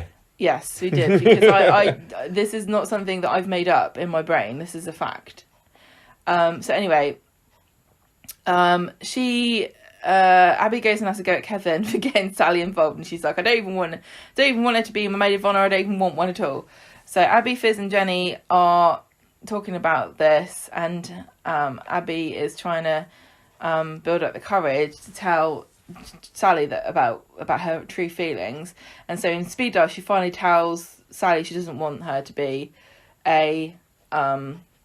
her maid of honour, or she doesn't want one at all. And then she does this speech about how she feels like a fraud, like because of how she used to be like a drug addict and a terrible mother and just a really like a drain on society. She's saying, I never thought that any of this would happen. Normal lovely weddings are for normal decent folk. And Sally's like, no, you deserve this and you should do it however you want. You don't need to do it the traditional way. You can do whatever you like as long as it makes you happy, and you deserve it. And then Abby asks Sally to officiate the ceremony, and she's like, oh, I'd be honoured. Gemma and I both turned to each other and did a big eye roll at this moment. People, I feel bad because I don't want to tell people, Oh, bless I'm you. sorry. I don't want to tell people how they can and can't get married, I don't obviously. care. But I think the idea of just getting your mates to marry you isn't for me. It's just kind of silly. Oh God, I don't want to. I'm sorry if anybody wants. Look, it was also different. It's different for different people, and it's different in this country as well, because we are very, very rigid in where you're allowed to get married and who's allowed to marry you in this country. It's very, very rigid. It's so rigid that a Muslim ceremony is not legally binding. Doesn't actually count as a marriage. And I think that's wrong. I think that any religious, officially recognised religious ceremony should be a legally binding one as well. I genuinely don't see the point of excluding religions. I guess it just ties into the official religion of the country, but you can't just have everyone going and marrying you willy nilly, and it's not like that they're not getting married in a register office. They mentioned that in today's episode, didn't they? They're going to get married in a register office first, and then they're going to do the proper ceremony in inverted commas, which is Sally doing it. But our attitude is like it's just a piece of paper. The opposite side of that, like, I don't want to get married because it's just a piece of paper. Everyone has very strong beliefs about what they want to do, and what doesn't count as a proper wedding. It's not even that. I don't like if somebody said to me, "Oh yeah, I'm having a register thing," but then what I really think is the proper thing for me and my husband to be is going to be my friend in a meadow, and we hold hands under a tree, and they say some words, and then that's how I want to. I'll be like, oh, that's really sweet. But because Coronation Street keeps doing these, it's not that they keep doing it, but I mean, it's the Daniel and Sinead getting married by Kirk in Victoria Gardens. It's also the kind of insinuation that it's somehow more special and touching and genuine because it's coming from them and what they want than a church wedding, which I find to be a kind of offensive what's the word, premise, because they're all equally as valid if that's what you... I feel the same way about making up your own vows. Yeah, I there's some things that I just feel very, very traditional about. And it feels like, I don't know. Do whatever you want, literally. It's just like a bit too new agey. It is. We're just getting old, aren't we? Yeah. And fuddy-duddy about but it's okay. And stick in the mud about things. Luckily, they're making new young people all the time, so they can fanny around in Victoria Gardens. It's going to be Victoria Gardens. Yeah, probably, isn't it? Although I did really like Abby's idea about, what was it? Is it flying down the street and landing on a trampoline? If you're not gonna get married in the church and you're gonna do a completely non-traditional ceremony with just your friend officiating, why not go the whole hog and do something completely crazy? So on Wednesday, Debbie has been invited. Well, no, she invites Abby to this dress trying on thing where they get a load of designer dresses, and Abby can wear whatever one she wants, and Debbie's going to buy her favourite one. Is that Debbie's mate or something? Yeah, she knows a posh shop owner who owes her a favour. Right. And Abby she's not interested, and she certainly doesn't want Debbie involved in any of this. So she talks to Tracy about it, and Tracy's like, oh yeah, but if there's free food, we should go. So they go, and they do go.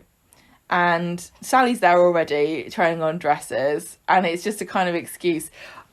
This is the other thing that annoyed me. I thought this was just an excuse to laugh at women who like wearing wedding dresses.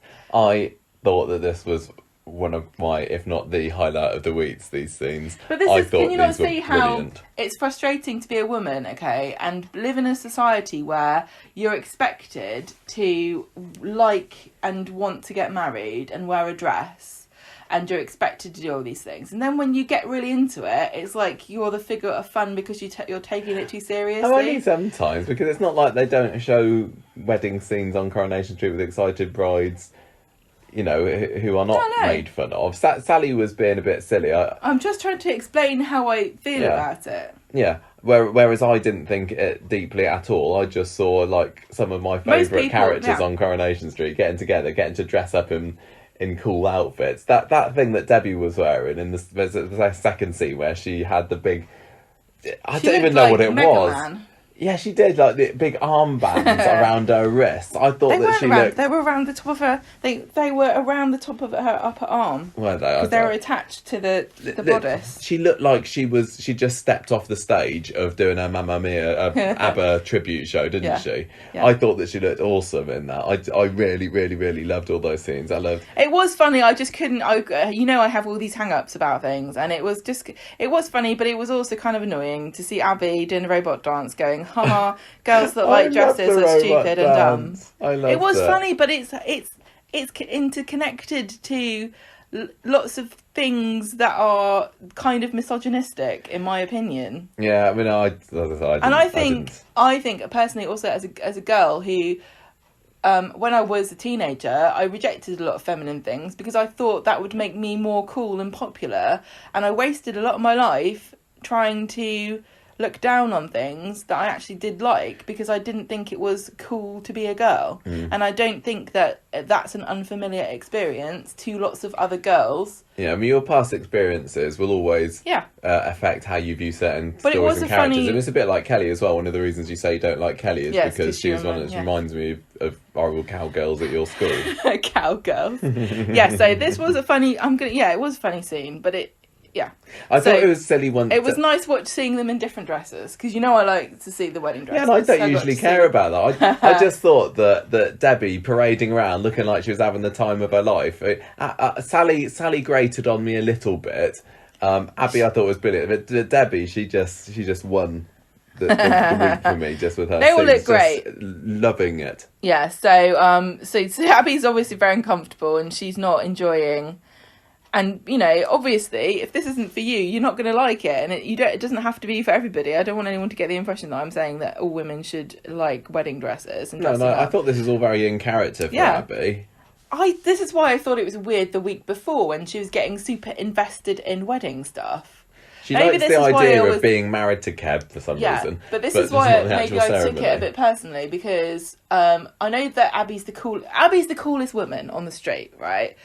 Because she rescues people and she can do car stuff, and she can still get glammed up when she wants. So when she was going really invested in finding a good venue, I was like, oh, they're not going the stereotypical route of like making Abby totally reject all feminine things. And she's actually going to really enjoy doing this wedding, which is quite a refreshing change, really. And then when she turned around and went, oh, I don't want to wear a wedding dress. I thought, oh, fine. So you're just like all the other stereotypes of women on Coronation Street. Also, I guess you can't cook as well, and that's supposed to be funny. Do you know what I'm saying? Yeah, it's just all bound up in this. It might have been nice if she'd have been actually like, I really want to have this fairy tale wedding. I know that you might not think that about me, but I do want this. But it felt like this totally everything that she did was in character to what we had been led to believe about her up to this point. It's totally fine to not want all that stuff, but at the end of the day, if you have chosen that for yourself, like I did, and somebody turns around and says, oh, that's all a bunch of silly nonsense, I'm not really into it, you kind of take it a little bit personally, even though you shouldn't at all, because everyone's allowed to to have their own thing, aren't Yes. they? This is like when I was had all my bridesmaids when we drove back from getting all the dresses fitted and stuff. They just spent the whole ride home going, weddings and marriages are stupid and pointless. And I was like, oh well, okay, fine. I'm spending £200 on your stupid dresses. But... I can't believe they were saying that. Oh well, I can. Anyway, there was a disaster at this wedding dress trying on. Oh, what it? happened? This is where to me it did get a little bit silly. I was really enjoying it until Debbie had a pratfall into a beetroot salad. It was also another like super stereotypical feminine thing, like, oh, a salad. Like, of course they were eating salad and drinking white wine. So she lands on this What happens? She sits Abby down. like goes boo to her or something. 'cause No, she's she fed up sits with she her. sits down. No, as Abby makes her topple backwards, she's like goes rah to her because she's fed up with her trying to make her wear all these dresses but that she doesn't like. it was also Tracy's fault for putting beetroot salad on the banquette. And that's £5,000 worth of dress ruined. So she's trying to get the stain out. It's no good. And she tries to apologise to Abby a bit later. And it's kind of a bit frosty because they're kind of united in panic at this point. And then she finally calls this lady, and it turns out it's just a sample dress, so there'll be no charge. That doesn't make any sense. I was going to ask you, as our resident fashion expert, The only woman in the room. So it's a sample dress, so it's fine if you ruin it completely. No, that's not true. My wedding dress was a sample dress. Yeah. My wedding dress was a Stuart Parvin dress, who designs the dresses for the Queen. And Name drop. Yeah, well, I'm gonna name drop. I had a royal warrant in my wedding dress, but it only cost me £800, and it should have been about £3,000, which now probably about £5,000. So, was you would it still just a have to nice, pay. quick and easy way to tie up and the animosity between Debbie and Abby, which is kind of a fun, but they sample need to dress make up at some point. It's I a suppose. dress that you keep in the shop that people can try on. So everyone's going to be trying on this dress, and the seamstress is going to have to say, "Oh, just by if you patch buy it, it won't have is beetroot the salad and white beetroot." wine on it. But if you like that part of the dress, we can definitely recreate it. The bit where Abby decided to chuck the bottles of white wine over the dress because she thought it might solve it. That was stupid, wasn't it? Well, that's what you're supposed to do with red Wasn't it wine. Tracy said, "Oh, my mum used to put white wine on it if she spilled red wine," and then Abby immediately, without poured. thinking, "Oh, it's silly." So it got So a it's bit gonna over be the top. a really But on the whole, I stinking enjoyed dress. those scenes very, very much, and it was. Well, I'm glad that It was Sally Carman and Sue Devaney that made it, and just having those other two in there that I liked was great. I will say, even though I found it slightly obnoxious, Abby's robot dance was very good. So on Friday, we got Sally. You've written wrapping posies, but also nosegay is an appropriate word. Nosegay. Nosegay, yes. Just a small bouquet of flowers. Oh. I think we should bring back the word nosegay into common parlance. So she's preparing her nosegays, and she's sitting. So immature. She's listening to music, and she's pontificating about what the meaning of Abby and Kevin's relationship is, and I think it's just the bottom of the barrel as far as getting people to pair up on the show. I don't think it's deeper than that. Talking to Tim about really, she's super invested. Like, you can't ask. She's got Sally her to do idea anything. about what Yeah. this ideal wedding for Abby's going to be, and Yeah. I think really it's she pictures an ideal wedding for herself. Yeah, she can't separate, and thinks if I like it, then Abby's going to like it. well, you can't get Sally to do anything by halves, can you? So No. you shouldn't ask her to do something if you don't want her to completely. Abby immerse. didn't ask her to do it. That's the point. What, be a fishing? I thought she did. Well, or just organizer, Or do the. preparing everything to the nth degree. So she wants to do a trial run with Tim. Yeah, I didn't really get that. She wants to do a trial. When are they getting married? Like, why does she need to do a practice run with Tim and Kirk? I don't Because really she's get. so excited. She's over preparing. Like me when trying to move house, and I'm like, You're just there going, oh yeah, we've got to fill out this form out, and I'm going, oh, I wonder what kind of colour stair rods I want to install in my new staircase. I thought that the idea of having Kirk coming round to do a trial wedding was a bit silly.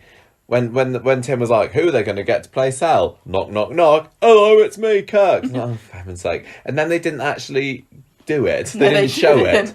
Did they realise it was a silly idea?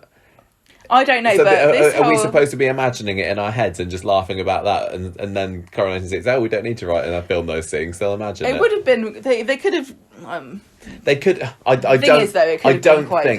don't think in any way it could have been funny because, sorry, it had Kirk in. Kirk's not on a high at the moment, is he? No.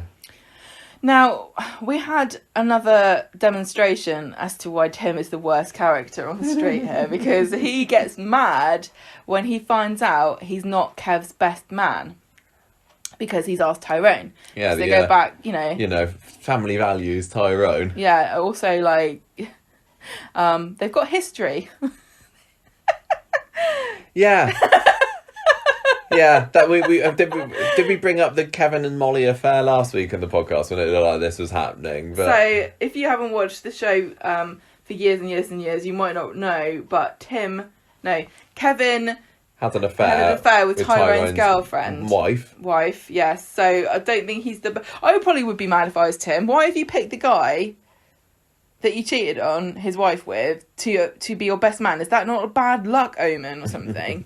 I think the whole thing as it is feels like Sally and Kevin just can't get away from each other. I know. Like Tim said, Kevin was my best man on both my weddings. Which is weird, isn't it? Weird. Like both of my weddings to you, Sally, his ex-wife, he was the best man at. Now I want to be best man at his wedding. That his ex-wife is officiating.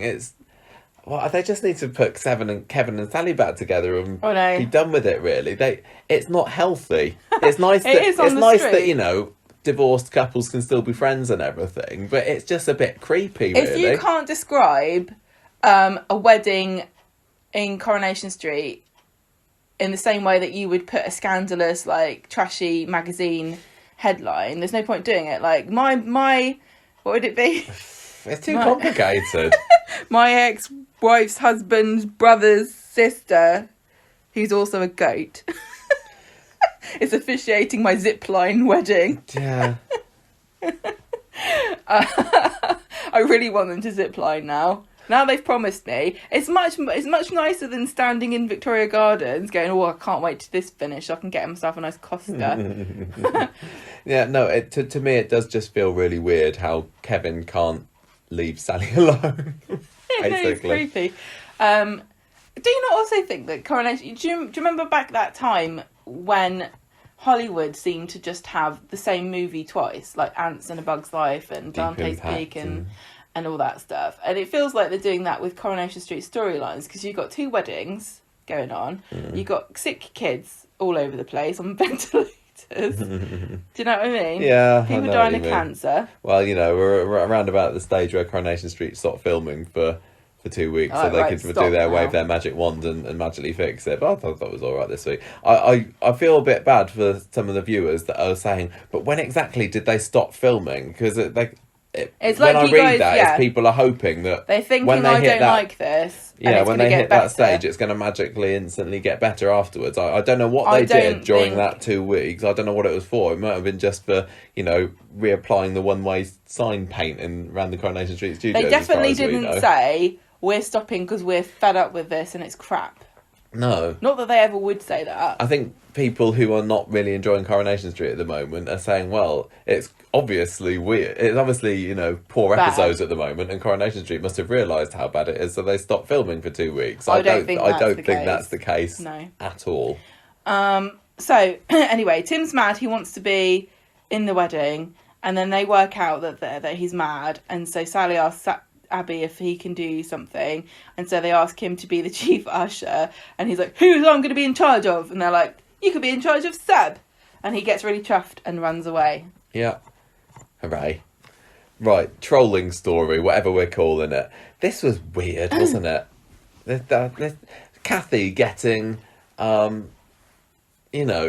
real bee in her bonnet about Brian having a go at Steve for not paying the papers. Like, I don't think that anything that Brian said on Wednesday's episode really deserved the level of attention that she gave it. But basically, Steve wants to get his papers because he's got an article in the Gazette saying I'm running for Ollie. And Brian says, oh, by the way, you're overdue with your paper bill. Cathy looks daggers at him and says, you're being so insensitive. He's just had a dead kid. And if I was Brian, I'd be saying, yeah, but also the other week he was having a laugh with Tim ruining Gail's dad's funeral. So I think he's over it. So I think, the time has come for him to maybe pay for the papers for the last 3 months. Also, the idea of anybody running up a paper bill of 40 quid is kind of funny anyway. Yeah, so Tracy hears from Steve that Brian's had a go at him. She's not impressed. Even Cathy wasn't reading.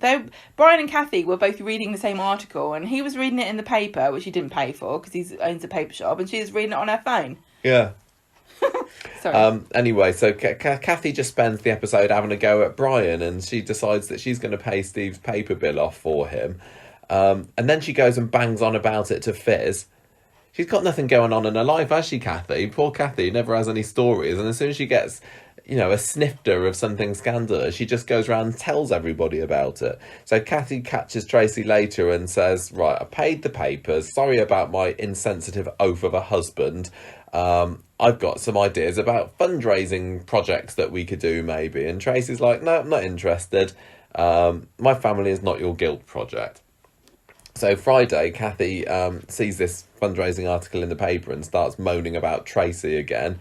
Brian says, look, maybe you should try asking to help again, and maybe you just caught Tracy on a bad moment and she'll let you help if that's what you really want. So there's more sniping about in the street between the two of them. And then, I'm getting dry mouth, I need a cup of tea in a minute. So then we have Cathy in the Rovers later, and she's got her phone and she's obsessively reading this article from Tracy and Steve, and she's making fun of the comments section at the bottom where everyone's saying, they're our heroes, they will have their reward in heaven, God bless wonderful. Steve and Tracy. And she's like, what the hell? Yeah. But Emma's there at the Rovers bar, the bar, singing their praises as well. She's like, oh, that's sweet, how nice, they deserve it. Yeah, and then saying, oh, they're going to go on holiday as well. And then you said, didn't you, as we were watching it, how can Tracy and Steve afford to go on holiday? And then seconds later, Bernie puts the same question forward as well. It wasn't just that, it was also all the shopping that they're buying as well. Yeah, and so Bernie puts the idea in Cathy's head that maybe Steve and Tracy are pocketing Ollie's cash. Good idea. And of course they're not. Oh. Of course they're not. No, I know that, obviously. But Cathy, for some reason, decides, oh yes, maybe they are. I don't know whether she thinks they are or whether she's just fed up with them, so she puts that comment online. I don't know. So she signs up as, what's her name, Lemon Drop or something? Yeah. The pseudonym that's not going to link back to her being, the person that sells the sweets in the jars in the cabin at all. And she starts surreptitiously tapping away at her phone. Later on at number 1, Steve's having a look through the comments on this article and sees all these messages saying that they're ripping off Oliver's funds. So Cathy started off, and then it looks like everyone else has latched onto that, and they're going, oh, they're stealing their money that we're donating to them. How dare they?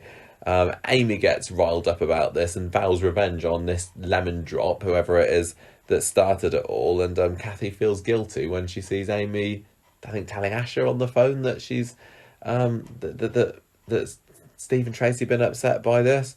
And so and then Amy says to Cathy, oh, here's £20 for the paper bill, and Cathy has to go, £40, sorry, and she goes, oh, no, it's fine. So yeah. We've got a social media story, everybody. Oh no, yeah. So Cathy's trolling. Trolling? The Barlows. Yeah. The McDonald's. The McDonald Barlow. Yeah. This feels like a bit of a filler storyline, I have to say, which, as does every story that Cathy and Brian are ever given. I kind of like the story. I would be terrified if I was Cathy because of Amy's sitting there going, I'm going to find out who this Lemon Drop is. Rah. Cathy doesn't need to be scared of Amy.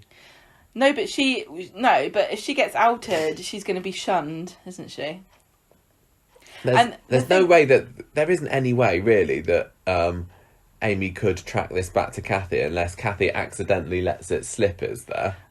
You can find out who people are if they leave a bit of a breadcrumb. Sometimes people don't realise. Say, for example, like somebody once left a comment on my blog and they signed up with their email address that had their name in it, and like within a minute I knew where they lived. Didn't you find out? Didn't you get that horrible comment from the? I wasn't going to elaborate further on Are we thinking about the same thing? Yeah. What is it? It was a Bakewell tart. Bakewell tart incident. So I literally just reviewed a bunch of Bakewell tarts, and I said one of them wasn't very good, and then somebody left this horrible comment saying you're paid off by the other company, whatever. You're paid off by so and so, and it was like there's a massive rivalry in the Bakewell tart industry, and she lives in the that shop. Nobody knows about. She lives in the shop which was the one that I gave the lowest score to. So she just had sour grapes, really. But say for example, if she uses that account for a different website which gives away more information, if people give away information about themselves, you can piece it together, and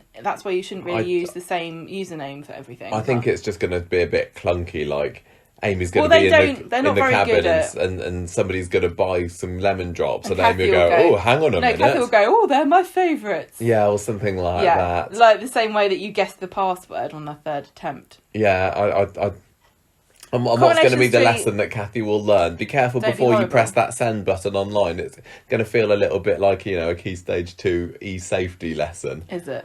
A little bit. I haven't had one of those. Yeah. Be careful what you write online. There really is nothing quite like the dark thrill of telling somebody off anonymously on the internet. But at the end of the day, you're just poisoning yourself. You're just going to make yourself feel bad, and you're going to make yourself a horrible, hateful person. I just hate that it's another thing that's made Cathy look stupid. I rue the day really that they petty. Decided to make Cathy into a... But I think if the lesson is like, you think that this is all anonymous and that the people on the internet aren't real people, and you can just go on there and say horrible things about them and run off, actually real people get upset and you affect them in real life. So I think people need to stop saying horrible things. I thought it was a little bit odd. I don't know that this actually happens. That Cathy put this one comment and then everybody that happens. Leapt onto Pylons, it. yeah. That happens. Okay. Of course it does. Okay, even though there's no proof, it was just of course wild speculation. The best ones that go the furthest are the ones with absolutely no proof. So. Yeah, I like the story. They've done it. They've tried a few times to do internet, nasty stuff. The people being horrible about, who was it? There was people being horrible about Beth that one time online. That's right, Beth. And then also we had the revenge porn story. The what? Trying to dox Cal as a pedo. Oh yeah. Yeah. So they need to do more stuff like that, because that's really just what people are like. I don't know whether they do. It was really funny how much Feels people like we're being told a lesson. Looking at their phones today, which they don't normally do, but that was like the most realistic interaction I've ever seen on Coronation Street, where one person's talking to somebody else who's just looking at their phone, ignoring them. Right, we've reached the end. I quite enjoyed that little discussion about this week's choreo. I think I'm feeling relatively positive about it. I mean, it wasn't, a classic week by any means, but I have seen more criticism of this week, and I thought people really don't like this week. Fine. Yeah, it was fine. The Bailey stuff was fine. I suppose the problem with this week for me is that I don't like the idea of Ed and Aggie being split up over things. I really, really don't like the idea of the affair between Tyrone and Alina. I don't like the idea necessarily of Kelly being adopted by Imran and Toya. Fostered. So I don't know, I get those mixed up. Adopted. There's lots of little bits that I don't like. It's like, but still loads as a whole, of really niggly, annoying storylines that have irritating. It's like all of those plot points are the sort of thing that when I first read them, I was like, why are they doing that? But the actual stories surrounding them were fine. The Bailey stuff was okay. I kind of find Ed fairly amusing to watch. Michael was quite sweet. I think maybe Ryan did overact it a little bit on Wednesday. Grace, I'm growing to like Grace. They seem I'm not feeling that I'm supposed to be suspicious of her anymore. Like towards 6 months ago, after the whole Tiano revelation, I thought, I can't believe a single word that comes out of Grace's mouth at the moment. They seem to be over that. They managed to make us kind of forget. How come I can forget things so quickly about some people, but other people I'm like, I remember when Eileen stole money from Charlie Stubbs. And but yeah, I thought the Bailey stuff was fine. And the Tyrone, I just love Fizz, so I like that storyline. Well, what are you building up to score this week? The Abby, Debbie, Sally, Tracy wedding dress scene was my favourite scene of the week. But I mean, a three. Yeah, I think 3. I was going to give it 3. It was fine. It's okay. Yeah, it's good. Nice surprise baby. Surprise baby? Is that what you're scoring out of? No, I'm not going to score it 3 surprise babies. I'm going to score it. I've got a few options. Can I just also say, I really am sorry if your name is Glory, because we were mean about the name. Yes. I'm going to score it. I'm going to score it 3 pairs of Gemma's big pants drying on the radiator. Shut up. Out of 5. I don't dry my pants on the radiator. I didn't say it was you. I don't even dry my bra. Didn't say it was you. So now on the What are you street, storing? listen, we've got Grace, Hope, and Glory. Oh yeah. Interesting names. How ecclesiastical. Yes, isn't it? I do like Grace is probably one of my favourite names. I really like that name. What are you scoring? I'm scoring this 3 Margaret Thatchers on steroids, because that sounds utterly terrifying. Can you imagine if there were 3 of her coming at you? I don't usually like to give runners up. No, I'm not. I'm gonna let the Facebook group see if to do the runners up. Who's your character of the week? Michael. You know what? What? No, I don't think it was Michael. I don't think he did enough apart from gush over being a dad, and that's But I that's like an that. easy. That was sweet. I thought that Ed was quite good this week. Okay. I enjoyed watching Ed. What about Cat? No, not Cat. I enjoyed Debbie, but did Debbie do enough to get character of the week? I don't know. A Mega Man wedding dress. I just felt really bad and sorry for Ed, being finding out that Michael might not actually be his boy, his son. Is he going to join the My Son Club? I think he is. With Steve and Sean Michelle and everyone. Sean.